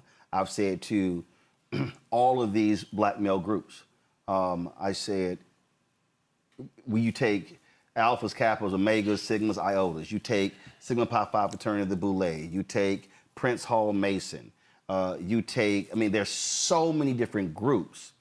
And what I've said, the challenge to them is, let's not be so fixated on our internal business that we are not addressing what's happening here with the brothers who are in these organizations.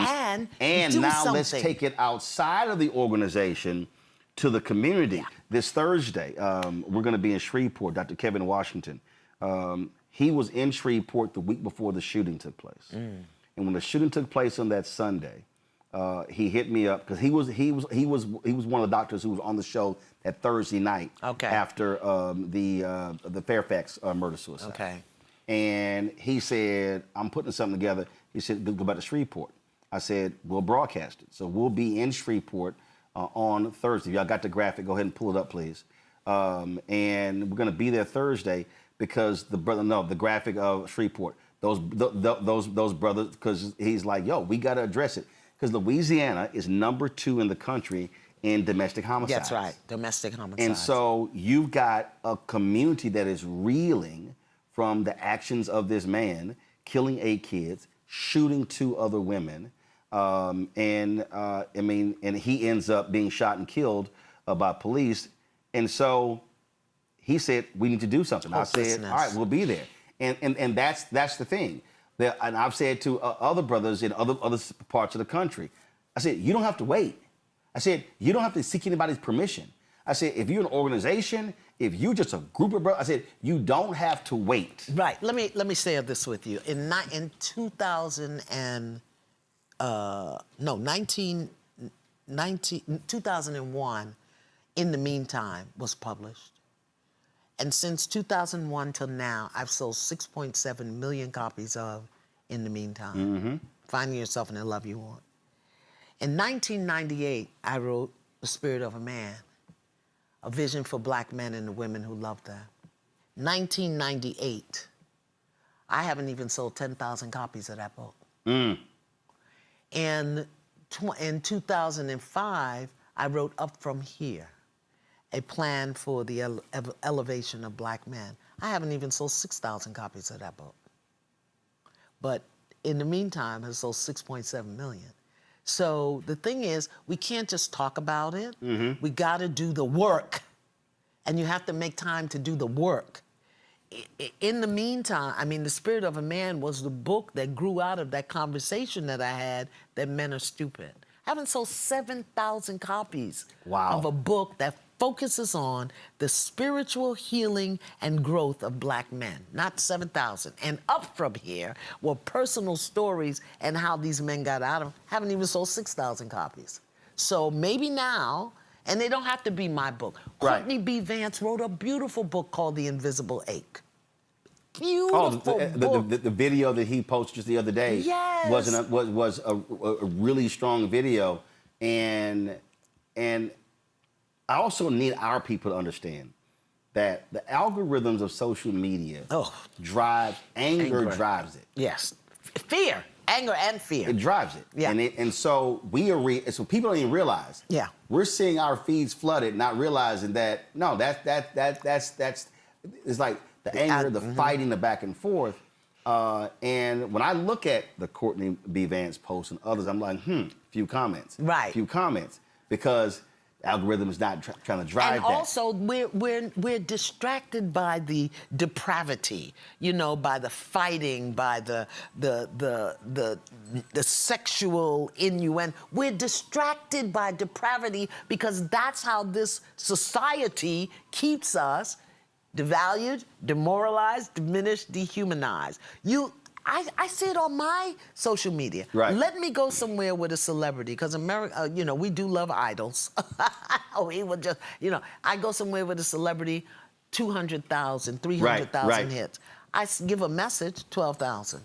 So it's our responsibility. Well, that's why I told literally I got a phone call from a brother who's a minister who, hey man, you should drop this conversation.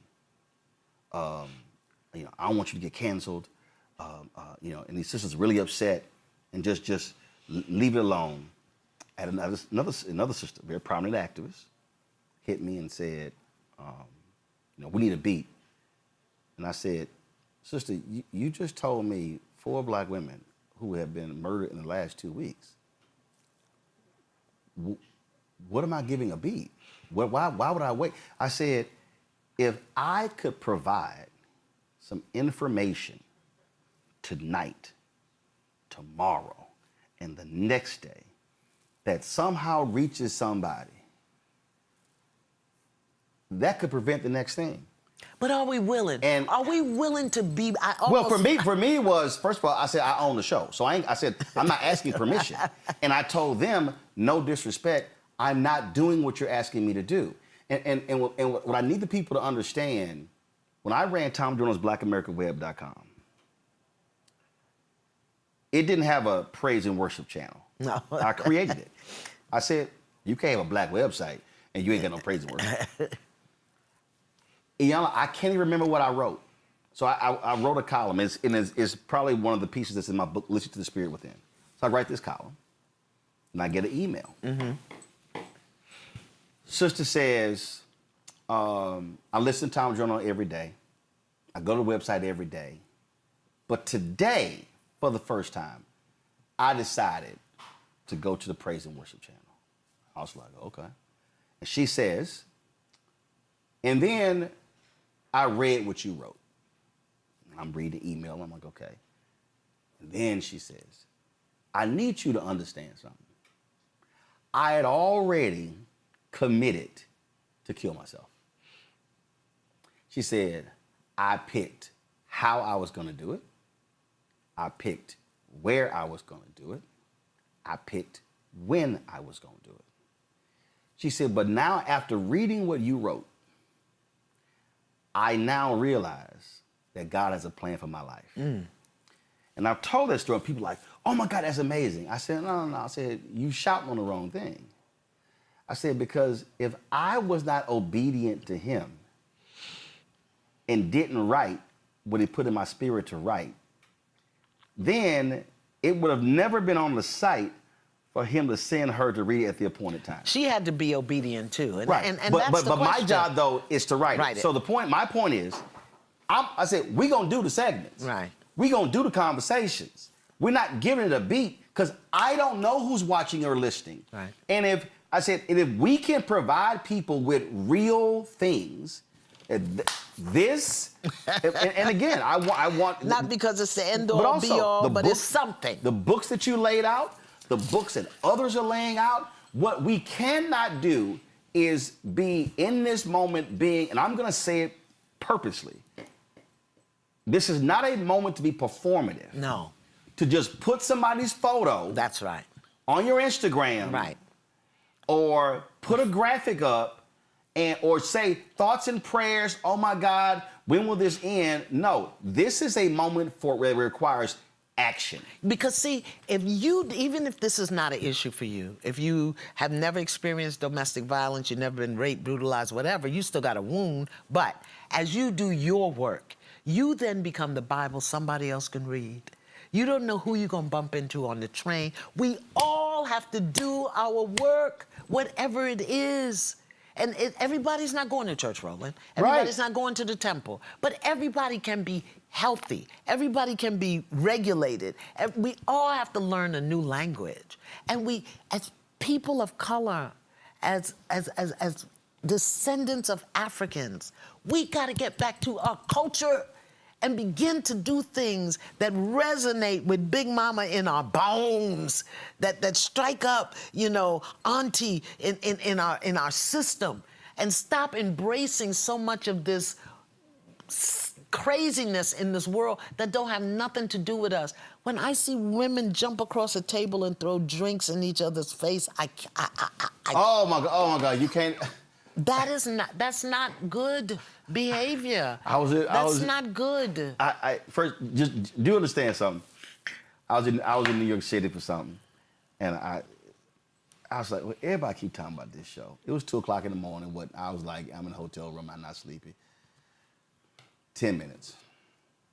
I said, this is what the people raving about? I said, they were by the pool yelling and hollering and screaming about how you showed my charity deal and throwing wine. I was like, I said, I can't deal with this. I said, my brain, I said, I can't. So I don't even, and this is people, when I had my TV One show and this one, I refuse to allow reality show folk on my show. Well, I'm a reality show folk. No. You know what I'm talking about. You know exactly what I'm talking about. Now, let me tell you And I had a sister who was, I was out that day. And she was on one of them housewives show. And she was coming in town for this something else. I said, listen, she can come on the show to discuss this issue while she's in town. Y'all can't mention the show. And they were like, Roland, I said, you don't understand. I said, some of y'all say that's my entertainment. But it's a whole bunch of us, they are processing that in a whole different way. And I said, and I just can't be a participant. Well, you know why I watch it? Let me tell you why I watch it. I watch it because I want to know what our young people are looking at. I want to know how our young people are thinking. I want to know how our young people are processing, so that should they come to me, I can meet them where they are. I have to meet them where they are. I can't try to pull them up or pull them down. I have to meet them where they are. I don't, and then because I can do that and be present with them, and I have to say, so tell me what is the thinking behind throwing liquor in somebody's face? But I get it from them. I don't understand it. I get it from them. They come to me, I'm gonna send to you. I can't do it. Y'all, I told y'all we were gonna take your phone calls, and we want to set it up first. So put the number on the screen. First of all, I'm gonna show this. First of all, I'll pull it on. The number right there, y'all see 202-890-1199. 202-890-1199. If y'all have, some of y'all are like, hey, I wanted to ask Iyanla a question, here's your opportunity to do so. You can ask her a question. We will take your questions. Let me be real clear. No sermonettes, no speeches, no life stories. If y'all trying to pitch her a product, I'm gonna cut you off. I'm gonna let y'all know. So we're gonna have a question. And then she gonna answer your question, and then I'm going to the next person with a question, okay? So y'all know when I moderate events, that's why I hold the microphone. I don't hand it, because you ain't gonna never get it back. So we're trying to give us a call right now, 202-890-1199, 202-890-1199. The control room, put the name and the city the person in is in Group Me, so I can see who the first person is. While we're waiting for them to pull, give me, I got it. Say your name and the city you're from, so we can have that. Now, before they give me that, now put the Shreveport graphic up. We will be in Shreveport on Thursday, y'all. Dr. Kevin Washington has organized this. It is a Black Men's Mental Health Forum, Mount Canaan Baptist Church, 1666 Austin Street in Shreveport. Is addressing IPV, intimate partner violence, community gun violence, health and wellness, psycho-emotional integrity.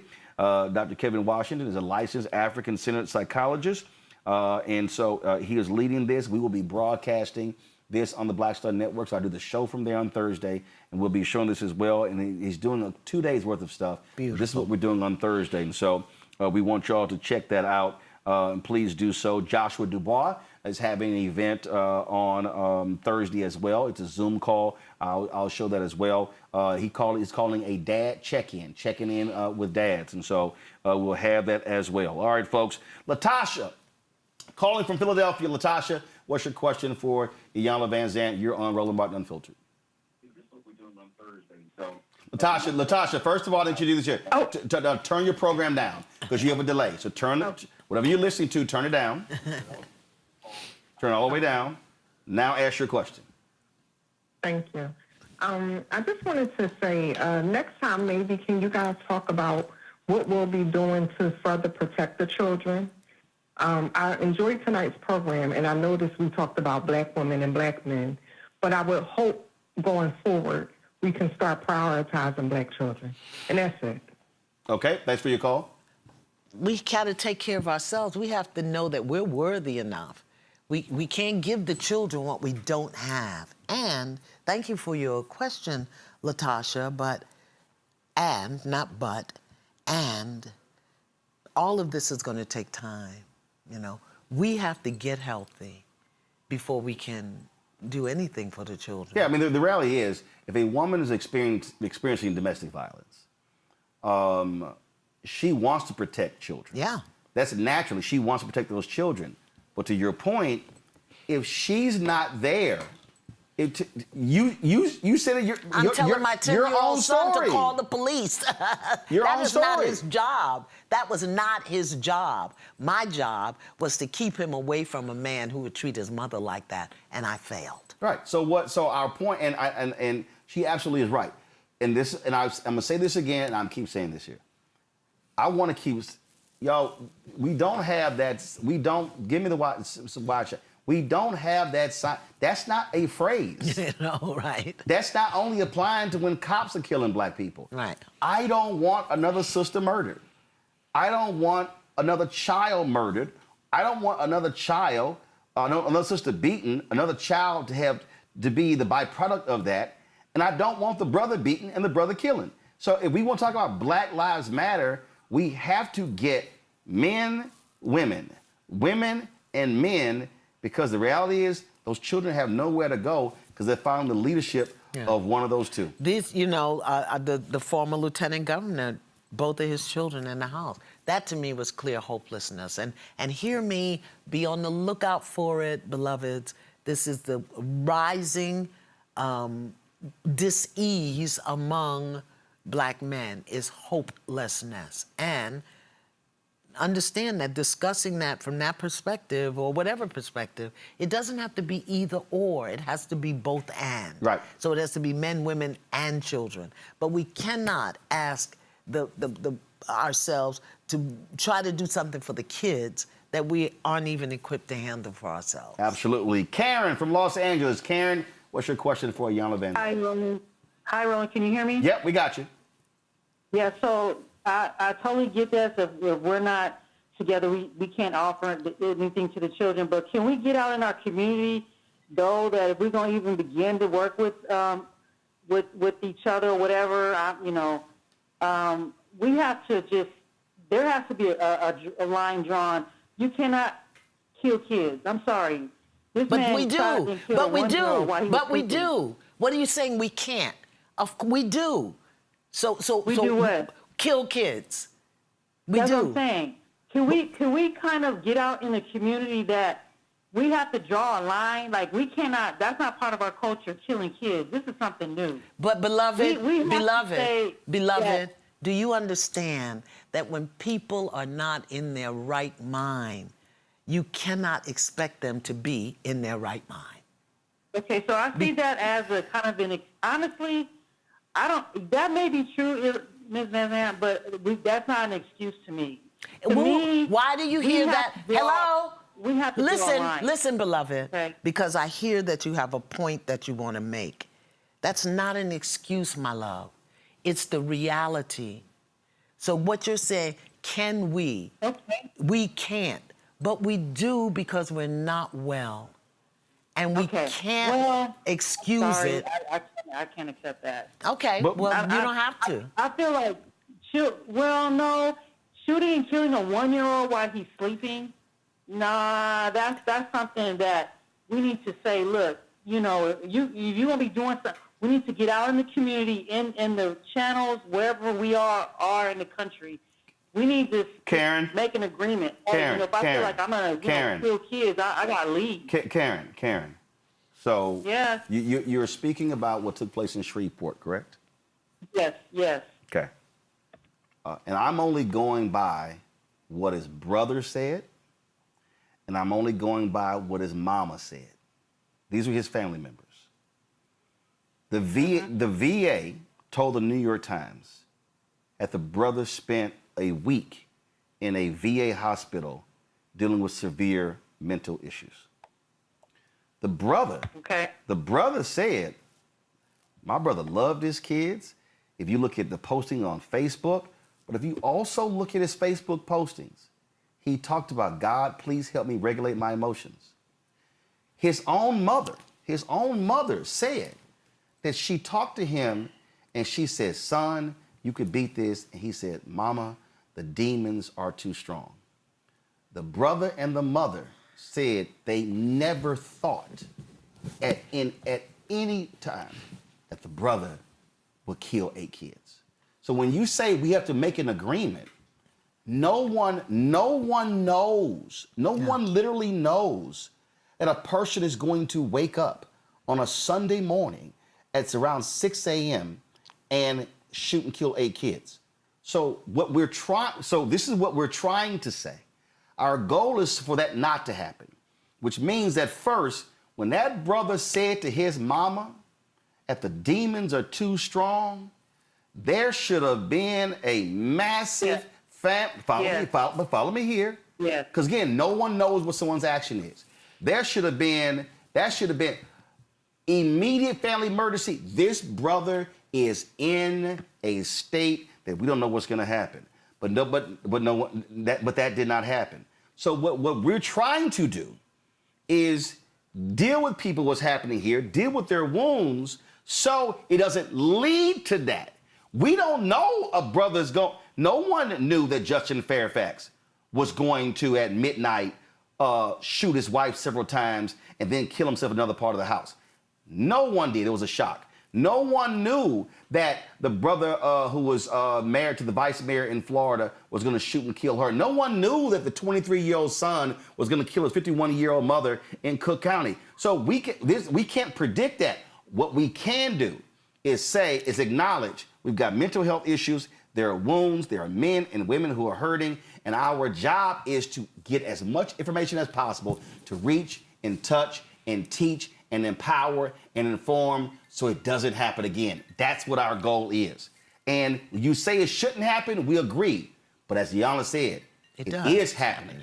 And we're trying to stop more of this from happening because it is very tragic. So let me ask you a question, Karen. Are you still there, my love? Yes. Okay. Yes, I'm What are still here. you feeling? What are you feeling? Well, I'm feeling anger, and I don't even have kids. Okay. So you're angry about what, my love? What are you angry about? I'm angry that we've got to this point where we're killing kids. To me, I think we're very selfish people. I'm just angry at us as a group. We don't think about the kids enough. We seem to be always thinking about ourselves. We don't think about the kids' well-being. I hear about all the sexual violence. I work in an after-school program, and it's just our girls are so depressed. They feel, rejected. And I just think we're not thinking about our kids enough, and I think it's our fault. We just, as an adult, as a black community, we're letting our kids down, and I'm just feeling angry. And like I said, I don't even have kids. I'm just sitting back watching this, and it just makes me angry. And we have a lot of excuses. That's number one. We have so much excuses. But yeah, we can, go get this expensive car. We can go buy all these expensive clothes or whatever. But we can't think about what's best for our kids. I'm tired of it. And we have so many excuses. And we watching our kids. Our girls are very depressed. They don't like themselves. They're all. We had a circle with a bunch of Okay, teenage Karen, girls, we want to get to. I don't want to cut you off, but I want to offer you another possibility. I don't want to cut you off because I hear you and I thank you for sharing. Karen, do you know that at the polarity of anger is passion? Both of them have fire. Anger has a fire and passion has a fire. And what I hear you saying is that you have a passion for the children, a passion for our girls. I want to encourage you to find a way to take that passion and turn it into the very service that you see is needed. As opposed to sitting around in anger and judgment, how can you take that anger and push it all the way to the other end? Can you start a program for girls in the after school, in your basement, in your kitchen? Can you have them come over every other week? I already do work with the program. This is what I'm talking all about. right. So then the anger is purposeless. You just holding the anger because it's draining your passion. I just want to encourage you. There you go. Take that anger and push it into that passion and meet every day. And meet in the basement and meet on the corner. Absolutely. Karen, thanks for your phone call. Dr. King said that riots is the language of the unheard. And to your point, because that was somebody called a good friend of mine.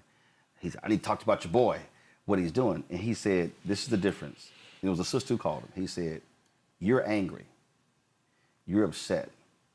He said, Roland's angry and upset with what Justin did, but he's moving towards action to how can he help somebody else. Right. And that's what a lot of us right now are pissed, angry. And sisters catching hell and they're dying. And it's like, got it. As Joe Madison, our late friend, would say. What you gonna do? What you doing about it? He always say, how many people have an issue with domestic violence but have signed up to be a safe house? You know what a safe house is? When a woman is being secreted away, she has to stop at houses along the way. What you gonna do? How many people have signed up with the domestic violence headquarters to be a safe house? If you moving a woman through my city, I can keep her 12 days, what 10 days, 3 days. Because Karen is a classic example of what we do and what we've done, that I just want to give us the opportunity to call, as powerful as we are, and speak anger and upset with no purposeful foundation. That's why I was trying to take that over. Absolutely. There. Of course you feel it. Write that down. Put that on your worksheet. Put that in your journal. Channel your anger. Do something with it. And then take it and do something with it, because we don't care about, I care about the children. I care about men. I care about, I care about us as a people. You care. Absolutely. So again, that identity, so people will hear what she's saying. We don't.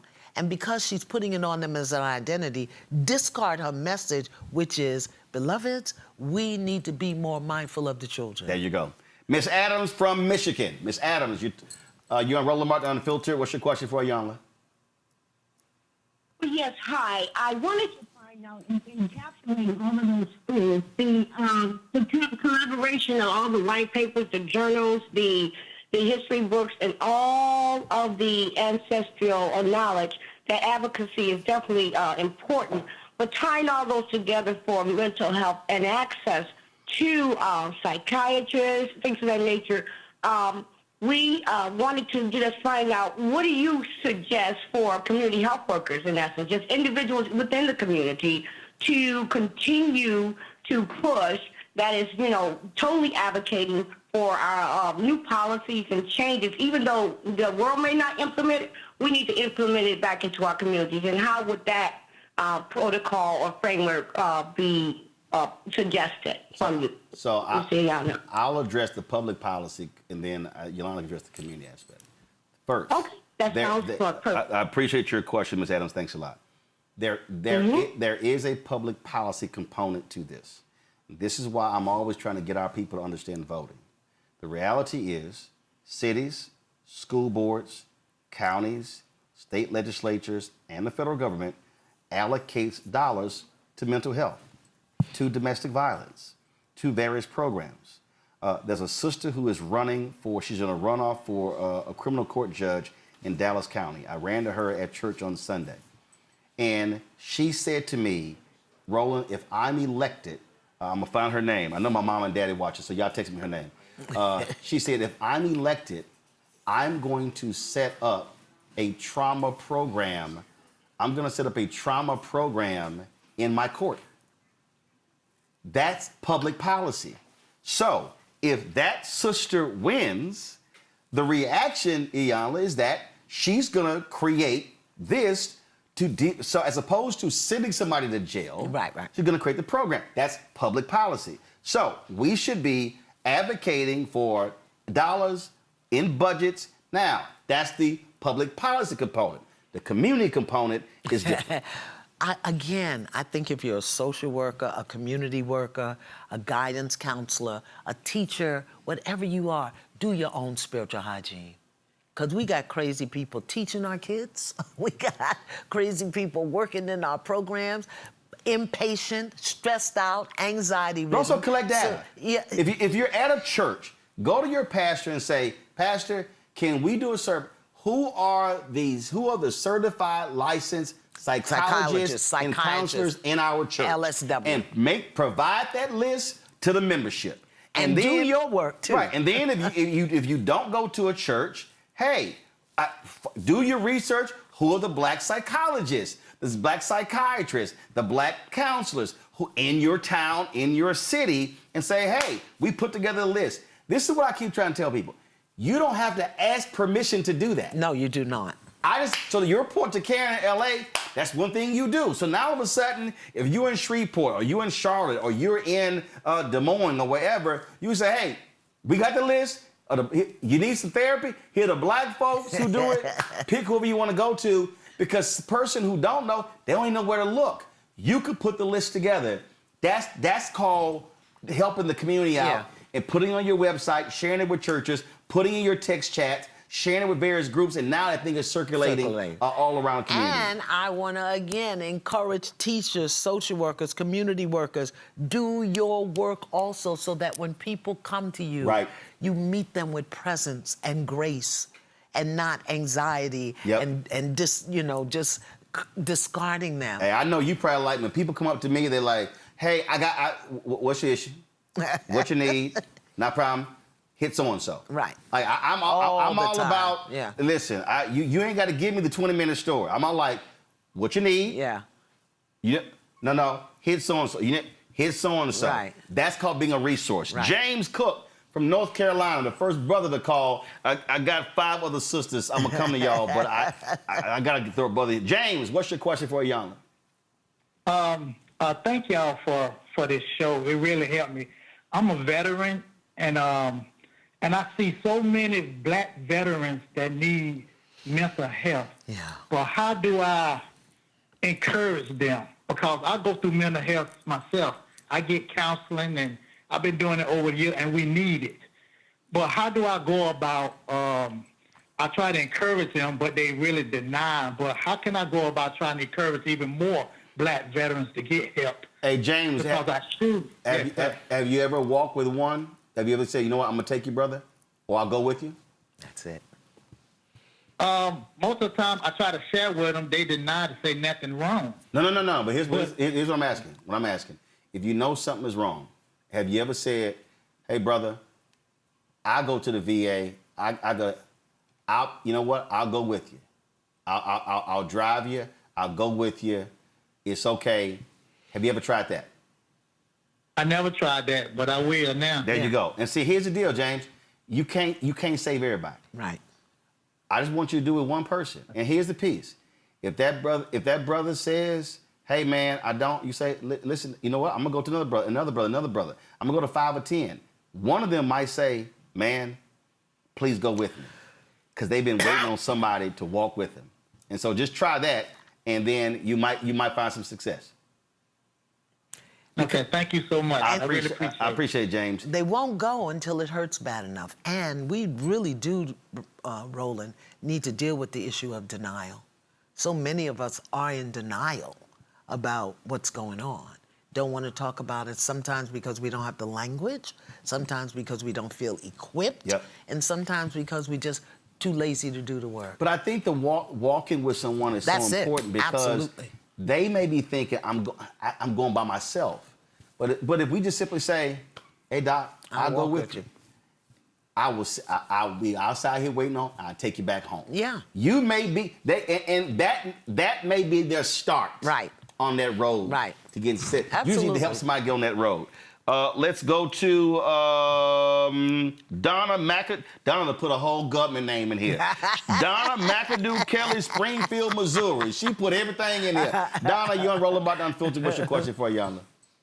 Hey, my brother, how are you? Great. I'm good.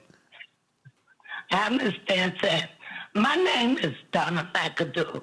Pardon my speech, I had throat cancer, so... It's up. Donna, we hear you just fine. Anyway, I wonder why we stay so long. I was in St. Louis, and I moved to Springfield in 2009. This man wouldn't hit me, but he would choke me. And when he choked me so hard that my eye popped out, I knew I had to not say nothing. He went to work, I went to the highway. We stayed too long. Donald, thanks for your call. You actually addressed it. You said... And you will not leave until it hurts bad enough. For her, it was a popped-out eye. For me. And when I try to talk to these young ladies, they give excuses. He didn't mean it. He was drunk. All this other stuff. Yep. Doesn't hurt bad enough. It just doesn't hurt bad enough. When it hurts bad enough... Donald, thanks for your phone call. When it hurts bad enough, they'll leave, but here's the thing. When it hurts bad enough, they'll leave, but then don't blame him. And that's the other thing we get into. You know, then we'll make him wrong for us staying. Yep. And everything, there's a lesson. I learned so much staying in that relationship. I didn't know I was learning. I didn't get the lessons until later, but I never, ever made him wrong. What he did was wrong. How I participated was wrong. But I never made him wrong, and I don't think people understand the difference. Yep. What he did was wrong. It was wrong. What I did was equally wrong. Denise from Virginia. Denise, you're on Rolling Martin Unfiltered. Your question for Iyanla. Denise? What do you do if the person is not willing to get help or receive help? How long do we wait for that lifelong? Do we wait for a call back? If they don't call you back and then you find out that it went the wrong way, how do you keep from beating yourself up thinking you should have did X, Y, and Z beforehand? I once heard someone say that you can't help someone if they don't want to help themselves. Denise, I just want to clarify. When you say that person, that man, that woman... a woman. Got it. So, the woman. So you're saying that if that woman doesn't want to leave, if that woman doesn't want to get help, is that what you're saying? Right. Okay. Yes. If you've advised her, and as a mother, I've said to the person, as his mother, I'm telling you, sister, this isn't going to go well for you. You need to leave. And they still don't leave, and they stay in that predicament, in that situation. How much time do you give yourself before you reach out and say, okay, I need you to do X, Y, Z. I need you to, and if they still don't leave and you drop it, then how much more space do you need to give this person? But before I go to Iyanla, I want to ask you a question. You said, as the mother of that man, you went to the woman. Is that what? And I said, this isn't going to go well. No. I understand that. No, hold on. I heard you. Here's my question for you, and then this is not judging. What conversation have you had with him? For him to not do what he was doing, you don't put your hands on a woman, you don't do this. How would you like if someone did this to your sister? Right. Hold on. I got all of that. Have you said to him, and I'm assuming this is your son, have you said to him, son, you need some help. Son, you need some therapy. Son, I will take you there because the path that you are wrong on is a destructive one. Have you said that to him?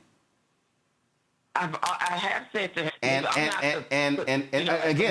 again, the woman, I just want to ask Donna. Role model or, No, Don, I just want to ask. And again, I'm not judging. I'm just walking through.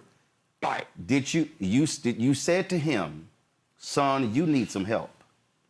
And Yes. what did he say to you? I don't need no help. I just need them to do, just a lot of venting. And not being accountable for what he's doing, not being held responsible for what he's doing. So much not feeling bad until I say, and then he'll come back and say, yeah, Mom, you were right. I should have did. Because I'll say, just leave. You have to leave because if it gets too hot and get too emotional, you have to step out of that situation. You're not going to see the wrong that you're doing until you leave and get out of it. So, okay, so when you did that, and he said, Mom, you're right, did you say, son, here is the name of a counselor, a therapist, a psychiatrist? Yes. Go ahead. I had looked up several places that he could check himself into, several places he could go to talk to people, several brothers that he could talk to, several Mason brothers he can go to, and I tried to pair him with different stronger men that he could go to because my father wasn't here to, anymore. Than the role model he did have, that person wasn't here anymore. So it looked like to him that I have no ally. I have nobody to go to anymore. His father wasn't in his life. We couldn't go there. And so I saw other men that I could say, okay, talk to this man, talk to this brother, seek this out from this and that person. Got it. And he still resists. He would go to him, but he just wouldn't listen. He wouldn't listen sometimes. Iyanla. But now that he's gotten older, he's regretted that and says, I wish I had listened to you, Mom. I wish I had done it this way. I wish I had went on and did this and that. So he's matured from that now. But I just wanted to say to that female person, how much space do we give her before we say, you need to leave, and then if they don't leave and you give them the tools and you tell them how to leave, because being a person in a domestic relationship myself, I understood what she was going through and how she was going to justify what he was doing when I'm saying to her, that's not your fault. This is not your fight. This is him. Okay. But you need to know that you can't stay there. You have to secure it and be a safe haven for your children. Got it. Thanks for your call, Iyanla. Thank you. She don't want to hear what I got to say. No. Yes, ma'am. She's over involved. Yes, ma'am. You are too involved in this business. You are too involved. You don't get to tell a woman to leave her husband. You don't get to do that. It's none of your business. What you get to do is to be an elder woman there to support her, to talk about whatever it is that she needs to talk about, to offer her some presence, support, and guidance. It's not your business, because if you tell her to leave and she doesn't and anything happens, then you're going to take that on. And it's not yours to take on. And you don't get to tell your son how to be a husband. You get to tell him how to be a son, how to be a man. And if he doesn't want to listen to you, he doesn't. You got to have clearer boundaries here. You're over-involved. And when he wants to do it, he will. Your job, Mama, is to pray. Your job is to be present to the degree. Your job is to have real boundaries. But you looking for men for him and this for him, beyond, here's a name, I'll go with you. You over-involved in this. I'm going to say this, Donna. You done exactly what you're supposed to do. Yeah, get out. You went to talk to your son, you tried to help him. You went to the sister, you tried to help. You have done, no one can say Donna did not do what she's supposed to do. Iyanla said it earlier. A person does not leave until they have decided that the pain is no longer bearable. Do they have children? She's gone. She's already gone. But she could be grandma. Just be grandma. Yeah. Just be grandma. I don't want Donna to beat herself up. Yeah. And I'm sorry, Denise. And I heard all her pain, and I heard it. But the reality is, we've all been there. Yeah. If you can't make a grown person do it, all you can do is give them as many options as possible, and then it's. But remember earlier I said, be a soft place for her to fall. Mm-hmm. But don't just come to complain. What is your choice? What do you... Okay, so you can come, you and the kids can come, we can go shopping, we can bake cake, cookies, whatever. We can't talk about your marriage, because it's clear to me you're not ready to do anything about it right now. There you go. Is it G from Lawton, Oklahoma? They're still there? Sure. Yes, sir. What's your question?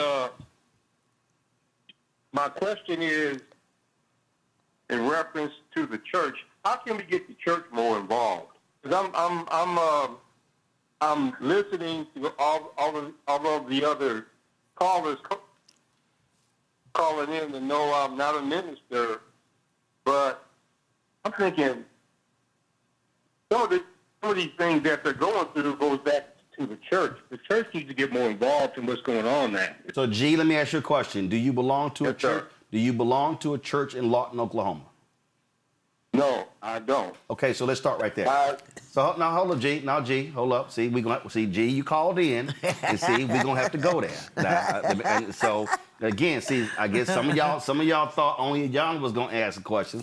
No, G, you are asking the church to get involved. And you ain't involved. The church is comprised of people. The church is not a pastor. So how can you, being a non-church person, ask the church to get involved when the church needs people who care about the issue to get involved? So you clearly, by calling in, you concerned about this issue. Why is it that you have not joined a church in Lawton, Oklahoma that may very well have a strong domestic violence or anti-domestic violence ministry or a strong men's ministry? Well, I'm gonna keep it real, Ro. I'm still shopping around. Number one. Now hold on, G. How long you been in Lawton, Oklahoma? I moved back about 5 years ago. Now I'm not from here. I'm originally from Los Angeles. G, I got that. So G, you've been shopping for 5 years. 5 years. G, it didn't take you 5 years. I do listen to Jamal Bryant. Okay? No. Listen. Listening online is one thing, but being involved in the ministry is another. Here's all I'm saying, G. It didn't take you 5 years to find a place to live. It didn't take you 5 years to find a job. It probably didn't take you 5 years to find a woman or a man. I don't know your situation. I'm just putting. No. G, I never assume. G, I never assume. My point is this here, G. Roll your roll. G, I got you. 100%. I got you, G. Here's my whole point. Roll your roll. G, I got you. G, I got you. My point is this here, G. If you want the church to be involved, you're going to have to be involved in the church. I know, brother. I know. Thank you. All right, G. Find a church soon, G. Like, give yourself a time limit. All right, okay. G. Hey, Ro. Yeah. Ro. We got you and I have a common denominator, brother. All right, G. I appreciate it, my brother. G, hello, G. I gotta go. Both my grandparents are from Opelousas. Okay, gotcha. My grandparents are from Opelousas, Louisiana. Iyanla, the reason I press G on that is because we keep saying community got to do something, church got to do something, people got to do something, but those institutions are made up of people. But did G download his worksheet? Is G doing his work?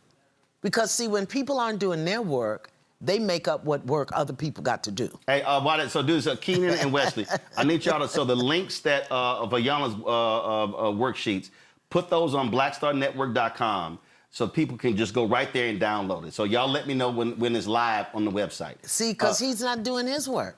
See? When you're not doing your work, you make up the work other people have to do. Yeah, you can't keep saying we need this and you ain't doing nothing with them. Let's see here. Is it Denicia from Long Island, New York? Is it Denicia? She's still there? Hi, yes. Denicia, hi. You're on Roland Martin Unfiltered. What's your question for Iyanla? Okay, first I just want to thank both of you for creating a space and time to have such an important conversation. So I'm going to sort of deviate slightly, but I believe is relevant.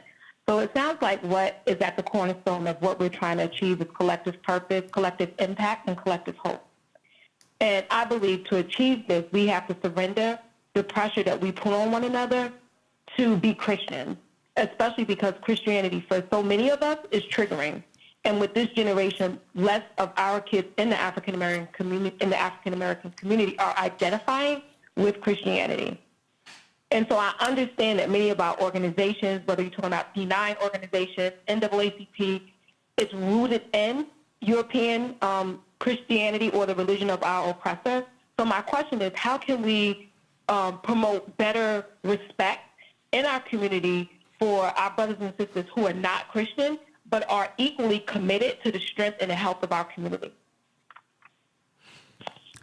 I didn't know we were talking about Christianity. I thought we were talking about spiritual hygiene. Do your work. Spiritual hygiene. Do your work. And understand culture.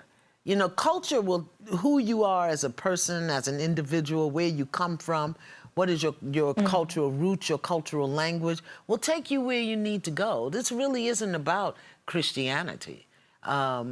Those who walk that path, walk that path. Those who walk other paths will walk other paths. But if you don't do your individual work to clean your mind, clear your heart, align your body, embrace spiritual truth and law, it doesn't matter what the oppressor does to you, you're going to do it to yourself. You know, I remember Barbara Dick Gregory one time said, you know, we talk about what the white man do and what the white man do, and the white man ain't putting them spare ribs in your mouth, and you got high blood pressure.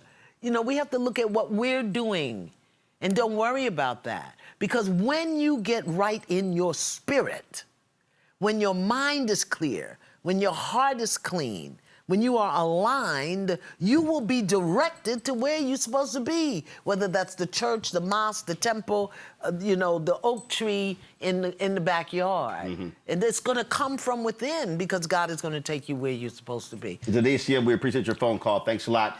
Demi from Texas. Demi, we're taking 4 more calls, 3 after this one. Demi, what is your question for Iyanla? Hi, Roland and Iyanla.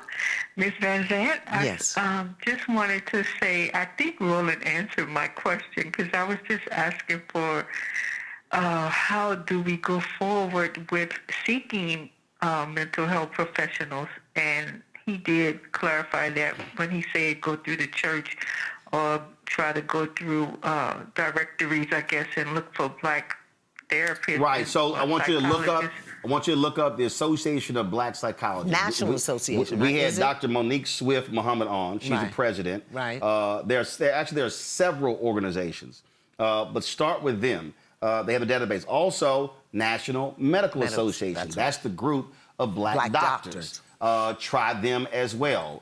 And what we're going to do is we're going to also be reaching out. And social workers, International Association of Black Social Workers. You got social workers as well. So one of the things that we're going to do is we're going to also begin to compile links to those different groups and have them on blackstarnetwork.com. That way we can just say, hey, we already got on the website, and we'll just add more to it just to make it a lot easier for y'all to be able to access the information. But we appreciate it. Thanks for your phone call. And if you are a psychologist, psychiatrist, social worker, licensed clinical social worker, please send me your information at customer@iyanla.com, because I do have a resource list. There you I go. have coaches, ministers. So if you are, you know, and you accept patients, clients, send me your information. I would love to put it on my resource list. You said customer@Iyanla, IYANLA.com. Got it. Send me your card, your number, what services you offer, and we'll put it on our resource list. There we go. I have a real long resource Good. list. Clyde from Houston. Clyde, you're on Roland Martin Unfiltered. What's your question for Iyanla? Hey, how's it going, Martin? Doing great. Again, I wanted to say to you in regards to, again, the topic itself, that you and what you and Iyanla was doing in terms of the abuse that's happening with the Black women in our community, too, as well. I think also, too, Roland, that you're on target with what you're doing, as well as her, having her there. I say to you that I grew up in a household where my dad, again, was an abuser in terms of my mom being an alcoholic. But I say to you that it's important that the topic that you have, so much of what you're saying, I wasn't taught about how to handle and deal with my wife or my woman leaving the house. I became what my daddy was leaving the house too. We become what we come from in terms of our behavior. Yeah. I say to you is that, you know, it's widespread with us as Black men not being taught about how we should handle our women, because, you know, we become what we've been exposed to. Clyde, how And I did say you? to your honor too as well. Clyde, how did you? What's his wound? Ask him what his wound Yeah, is. What's your wound, go ahead. Clyde? What's your personal wound that you are still working to heal? What's your wound? Not so much of that is I'm calling to support you and what you're doing in terms of my support, experiencing that growing up. You know, So as what's a your black wound, young Clyde? man and becoming a man. So is that your wound? Seeing your father physically assault your mother? Exactly. Exactly. I agree. Exactly. And here's my question. Here's my question for you. How did you arrive? How did you heal? How did you say, I'm not going to do that? Or did you do that and you had to get counseling? Seeing the pain from my mom and what she went through in terms as a young man, looking at her in terms as a woman and what she's been through. So that, yeah, exactly, I did. I seen her do that. I seen him do that as well. Okay. Got it. Clyde, thanks for your phone call. I appreciate it. I appreciate it, Clyde. Thanks a lot. We're going to stay in the Houston area. Deborah from Channelview, Texas. Deborah, you're on Roland Martin Unfiltered. What's your question for Iyanla? Thank you. Thank you so much for taking my call. I appreciate this. Roland, you are, Iyanla is doing such a great job. We really, really need this. What I want to say is that a lot of black mothers are raising sons. And it's really emotional for me because we do the best that we can. We really, really do. I have 4 sons. Thank God I wasn't a single parent, but I have 4, and I have some wonderful sons. I'm a mom, and I have wonderful sons. And at an early age, my husband and I taught all of our boys about domestic violence and not to hit. They learned that starting at 5 years old. So we always talked about that in my family. And I just want to know, how did you start the conversation? Because it's not an easy conversation to start. And as a parent, we know our kids and we can read our kids and we know when something is wrong. So you want to step in as early as you can. So how do you just start that conversation in the family that don't even want to hear it? It's a couple of things. I want to give a big up and a shout out to black women who are raising sons and to implore you to do your work, because all men marry their mothers. If you're angry, wounded, broken, whatever it is, he's going to look for that in a woman, either to fix it or to engage it. And as a mom, we owe it to our children. I talk about, in Spiritual Hygiene, I talk about the contributions that I made to my daughter's life that supported her death, because I didn't know that I had work to do. I think the conversation begins, Ma, with self-respect. Men who really respect themselves don't beat women. Men who really respect themselves, who haven't bought into the devaluation, dehumanization, minimization that this society heaps upon them. A man who really loves and respects himself, won't do that. And a man who does not embrace patriarchy, misogyny, does not do it as well. He doesn't. And so the conversation with our sons really has to be about loving, honoring, and respecting themselves. This is what I taught my great-grandson that I'm raising. You are a strong black boy becoming a powerful black man who's going to do great things in the world. That's what I say to him. You are a strong black boy. And as a black boy, you have to have respect, responsibility, accountability, courage, kindness, and compassion. We forgot that part, kindness. Kind man is not going to hit a woman. A compassionate man is not going to hit a woman. A man who has respect is not going to, a man who's responsible. So it's teach the principles that they need to embody as men, and then they won't have that bad behavior. And not even just hit. Again, I keep, for me, everything is the continuum, okay? And I deal with, I think linear. The end of the line is murder. Yes. Before murder is physical assault. Cussing you out. Before physical assault is verbal assault. Yes. And so, And psychological right. right. So before verbal assault is tone that creates fear, anxiety, all of that. Intimidation. And so how I want us to think about this here is, we know what the end is. I need us to bring it all the way back here to say, now, so when you ask the question, how do you, this is not, the starting point is, for me, is not teaching sons not to hit. Right. That's not the starting point. No, absolutely the not. Starting point is, son, why did that thing make you angry and cause you to have heightened tension and for you to shout and yell? Well, I want to go back even further than that. Right. Before that is, tell me what you're feeling. Right. So what I'm saying is, so and again, I'm not. Your question is excellent, but we got to move our starting point way earlier. Yeah. Because the early stuff leads to the verbal abuse, leads to the physical hit, leads to the choking, leads to the sexual assault in relationships, and then it's going to lead to murder. Yeah. So we got to be dealing with this stuff on the front end. So I want to say to all mothers out there who have sons or grandmas, who have grandsons, aunties, who have nephews, who are 4 years, between 4 and 13, figure out how to help them verbalize what they're feeling. There are books that you can get so that they know the distinction between frustration and gas. Right. Between disappointment and exhaustion, between anger and sorrow, anxiety, disappointment. Be willing to ask him, tell me what you feel. How did that make you feel? Because that is what overwhelms the central nervous system of a man. Suppressed feelings. What overflows the central nervous system of a woman is repetitive thoughts.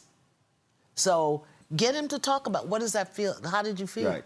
Or this is not tied to this, but actually I think it is. It's also, and I'm a firm believer in this, allowing a kid to figure it out. Right. Meaning, and I listen, Don't do it for listen, I ain't got kids, but I've raised 6 nieces.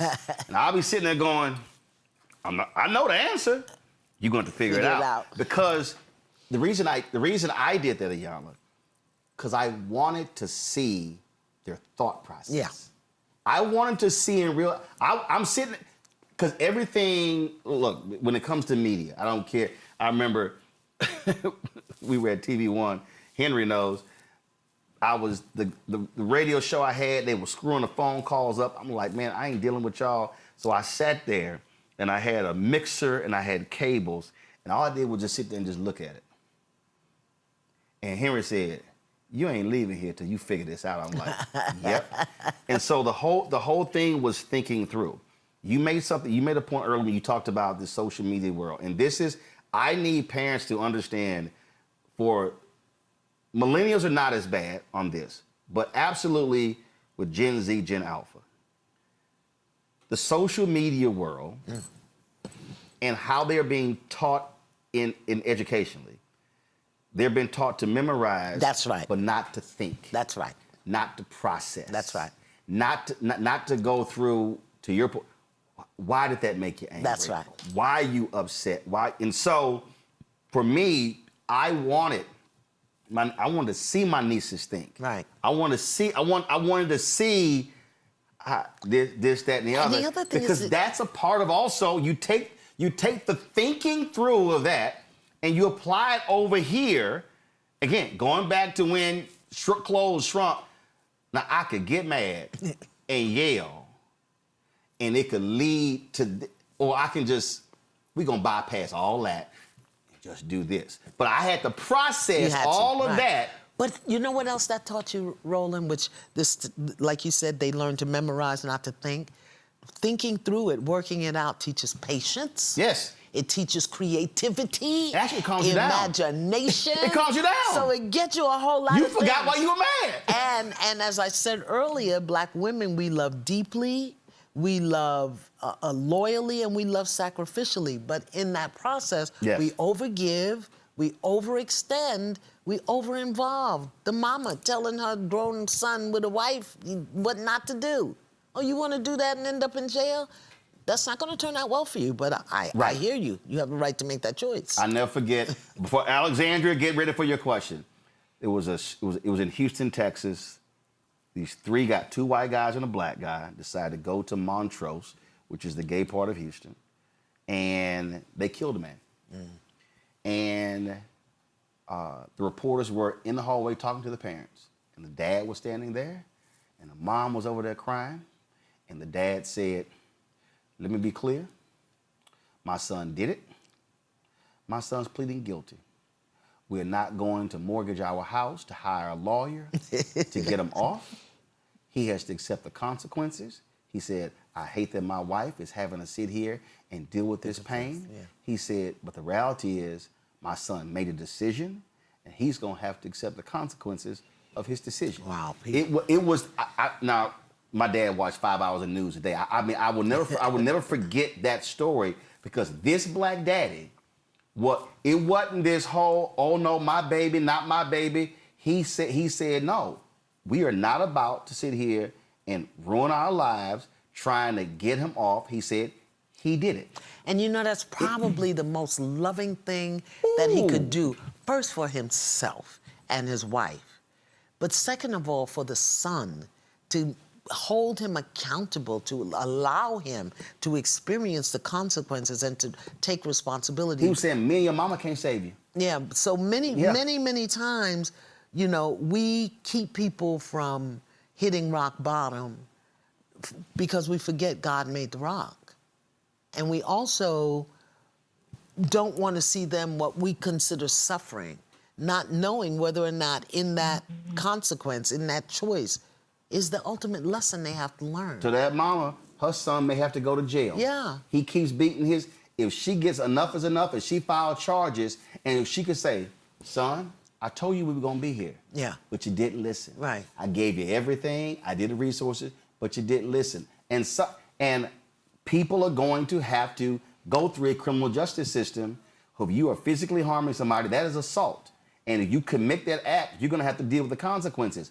We're trying to keep people from even getting to that point. Alexandria, you have the last question from Philadelphia City Brotherly Love. Since you started these platforms. Thank you. My question, as a black woman with black men, watching them going through day by day, going through the motions of survival and survival mode. That's our And number one survival enemy. mode can cause you to burn out, and that burnout can cause depression. I've watched it in several men in my life. Yep. My nephew and my best friend.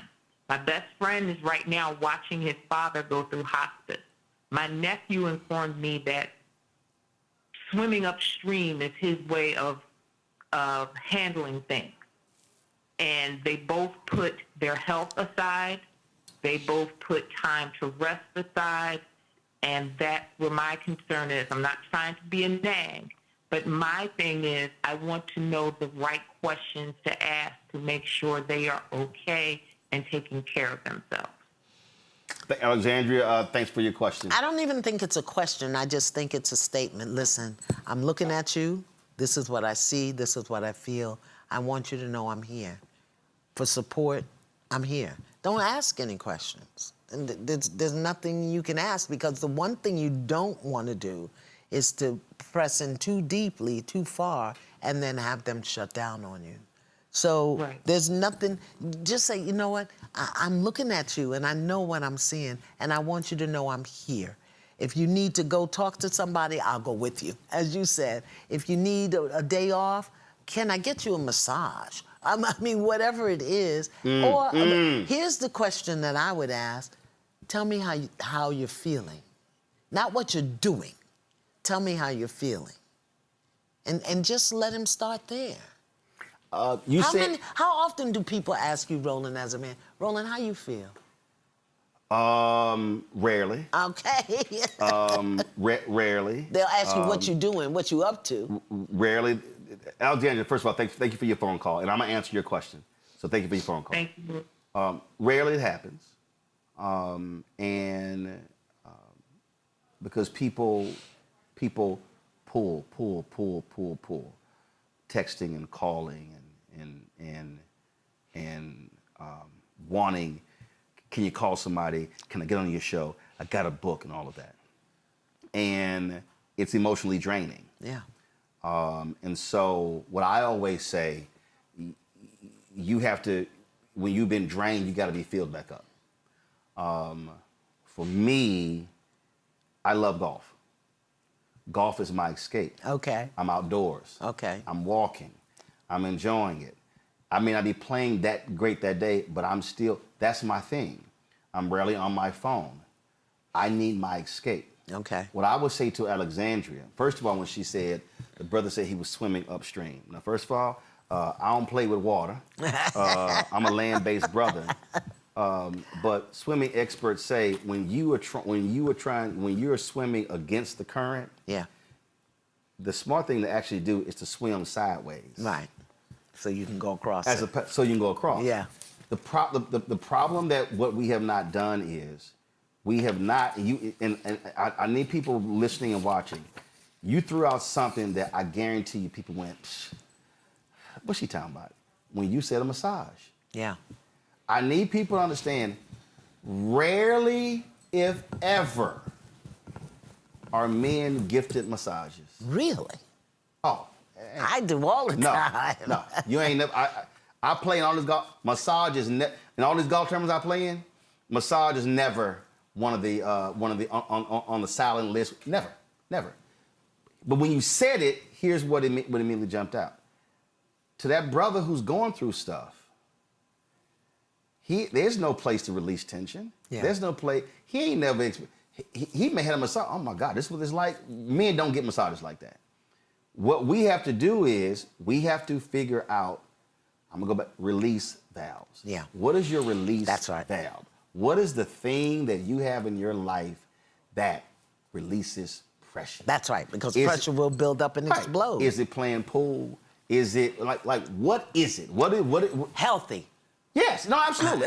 Oh no, like see, look, I don't drink, I don't smoke, I don't do an energy drink or coffee. So the thing then becomes, what is your healthy release valve? Okay, but you got to have it. Yeah, because the problem is, so when I see a lot of cats, they don't. They around the family. It's all man. It's work. No. You got. I don't care if it means go take a walk. Yeah, got a release valve. And so that's what I would say. My advice to Alexandria would be, as she's talking to those men, saying, I know you feel hopeless, but the reality is anything could turn around at any given moment. Any moment could be the moment. But if this is not well, that ain't well, when the moment comes, you ain't gonna be ready because you won't be able to notice it. Yeah. And so recommending to them those release valves, saying if that's her son or nephew and is this stress,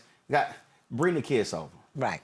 Y'all go out and I got it. Folk gotta have those. That is pressure building. That's right. It's building up. The sister who called saying sounds like excuses. Y'all and I a bunch of y'all on social media trying to tell me the same thing. I'm trying to tell y'all. We got to stop using phrases like, that's an excuse. No, nobody wakes up ready to beat somebody. Stuff leads to that. What we are trying to do is confront the stuff. Yeah. And deal with the stuff. Deal with the wound. Deal with all of that. The emotional deregulation, the overwhelmed central nervous system, the suppressed emotions. I'm telling you, I am totally convinced that our ancestors, present in our DNA and in our bone marrow, are so distraught with the way we are behaving that they're rebelling against us, within us, to bring us to the point of saying, we got to do better. We just have to do better as a people. Men, look at your wound and own the harm that it's caused, and figure out what you need to do to get the wound healed up so that you can eliminate the harm. Women, you can love them, whoever they are, but don't lose yourself. And that's why you have to do your spiritual hygiene. You're cleaning your mind. You're strengthening yourself. Man, look at your invisible aches. Look at your invisible aches, because it just looks like you're not hurting. We know you are, and we don't know what to do about it. So when we know you're hurting, we don't know what to do about it, then we'll overgive, overextend, over-excuse, because we do love you. We do love you. All of us need to stop thinking of each other as enemies. Black men are not the enemy of black women. Black women are not the enemy of black men. And this society, this structure of this system has pitted us against one another, and somebody's getting rich off of it.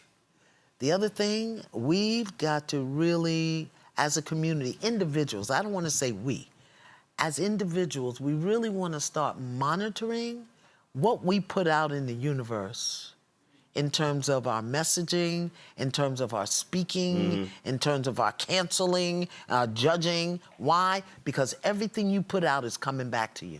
Some of us are getting our butt kicked about gossip and judgment and speaking that we did 5, 10, 15 years ago.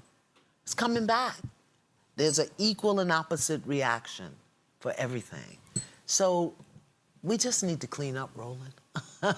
What you just said there, my final comments is this. There was when I was in the Dominican Republic on vacation, anniversary vacation, and somebody hit me and they said, there are people who on TikTok who are calling for YouTube to cancel your channel. And I laughed. And I said, well, that's dumb.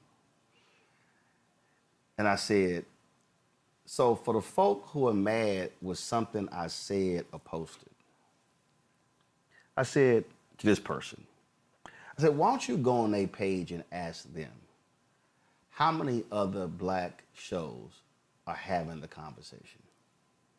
Well, how many other black shows are there? Well, there are black shows. Okay. But there are black shows, but then there are shows hosted by blacks. But then you want to get rid of the entire show and network because you mad about this one thing. But tomorrow, there's something you gonna want somebody fighting for you. Yeah. And the thing that you want to get rid of may not be here. Yeah. And so to your point, I need our folk to stop being so reactionary, so angry, so resentful, and say, who's actually trying to help our people and harm our people? And my last point is this, and why, because somebody told me, man, you only feel this way because Justin Fairfax is your frat brother.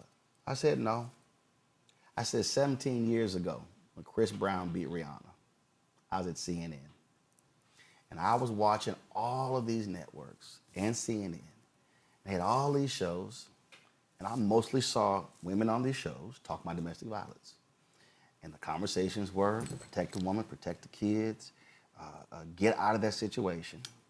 And I was filling in for Campbell Brown. And I said, I want an all-male panel. They went, what? I said, well, all I've seen are women talking about domestic violence.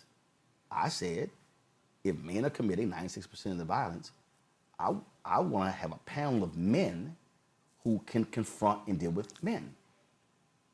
You would have thought I was proposing to shut the network down. They fought me on it. Kevin Powell had written about abusing women before and how he sought therapy. I wanted to have him on. They told me absolutely, he was on an MTV reality show, wouldn't do it. A week later, he's on Oprah. A week later, Oprah had a show with men and domestic violence. Yeah. And I sent an email, you shouldn't rub it in our faces. I said, no, I'm just letting y'all know. My instincts were right. You told me I was wrong. But you're a black man. But they're going to diminish you, right. dehumanize you, demoralize you. And so I made them, but the problem is they forgot what kind of black man I was. I said, no, we doing the panel.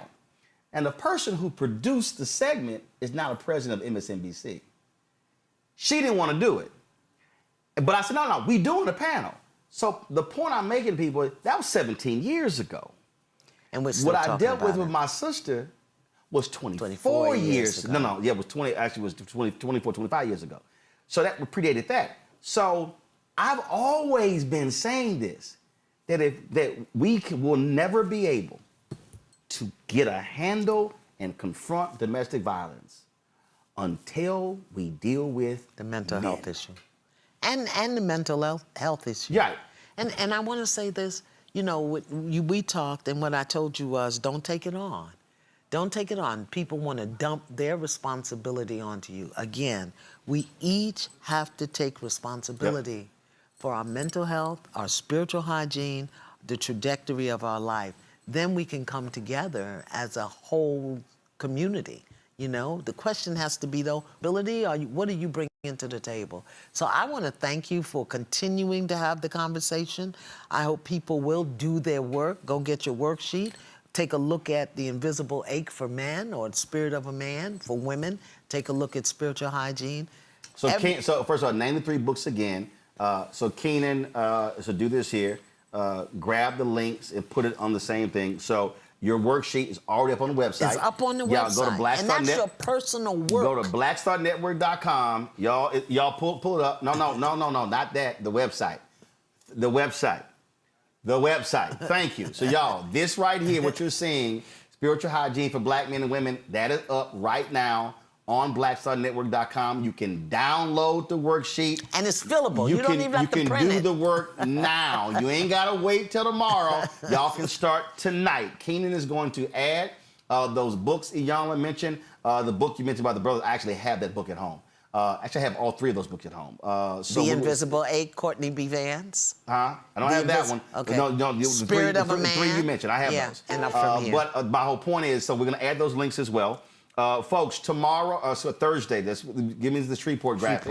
We're going to be in Shreveport on Thursday with Dr. Kevin Washington at Mount Canaan Baptist Church, 5 to 7 local time, 6 to 8 p.m. Eastern. So we're going to be there. So look forward to that. I mentioned this. I will go ahead and show it. The sister who I met at my parents' church, Lakeisha Smith. Y'all pull the graphic. She's running. She's running for a criminal court judge. My mama sent me my absentee ballot today so I can vote in the runoff. But when I was talking to her, she said that she said if I get elected, I am going to have a trauma unit in my court for these very issues. She told me that she experienced domestic violence, lived in a shelter. She understands these issues. And so this is when I talk about voting, that's the kind of folk you want to put in office. And that's a judge. And she saw the judge that we had on last week talking about the role they play. And so folks, we have all of that. Y'all saw all the links. You saw all the conversations we had. Do me a favor. Y'all need to be sharing it. If it's a whole bunch of mess and it's a whole bunch of gossip, we sharing stuff left and right. Oh, it's going to be 30,000, 100,000, 200,000 likes, hearts, all this sort of good stuff. But what this conversation can do for you will do more for you than any gossip conversation will. This is about breaking generational curses. Yeah. There are multi-generations that have experienced domestic violence. We could cut the generational curse today. We don't want a child, teenager, youngster, to have to now go through life, mama gone, daddy gone, murder-suicide, or mama killed, and daddy going to prison for life, or beating somebody, and same thing. We all can change this. We all have a role and responsibility.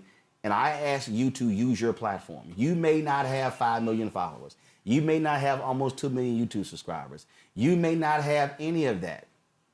But you can talk to one person. That's right. You could reach one person. And if that's all your capacity can handle, that's fine. Because you don't know that the one person who you're talking to, you might be saving their life. And so to the brother from Lawton, Oklahoma, find you a church and get involved. To the sister from Los Angeles who said we shouldn't be killing kids, you're right.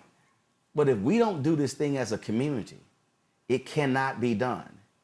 And it cannot be done if black men are arguing with black women and black women are arguing with black men, and we're sitting here yelling, fighting, and talking about whose pain is greater, who's experienced more. Because the reality is, ain't nobody gonna save us but us. And that's what our role and responsibility is. Iyanla, I appreciate this conversation. I thank you. Enjoyed it. I did too. Thanks a bunch, folks. Thank you for your phone calls. Thanks for watching. I see y'all comments in the chat. Of course, we'll be restreaming this as well. Don't forget, y'all support the work that we do. Listen, we ain't got millionaires and billionaires who cut us checks to support this show.